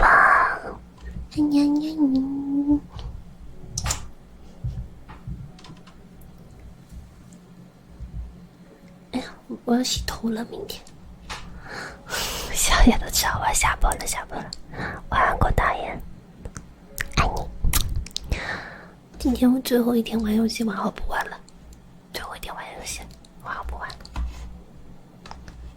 我的时长也到了，把录像再挂一会儿我就睡觉了。晚安思阳，大家好睡。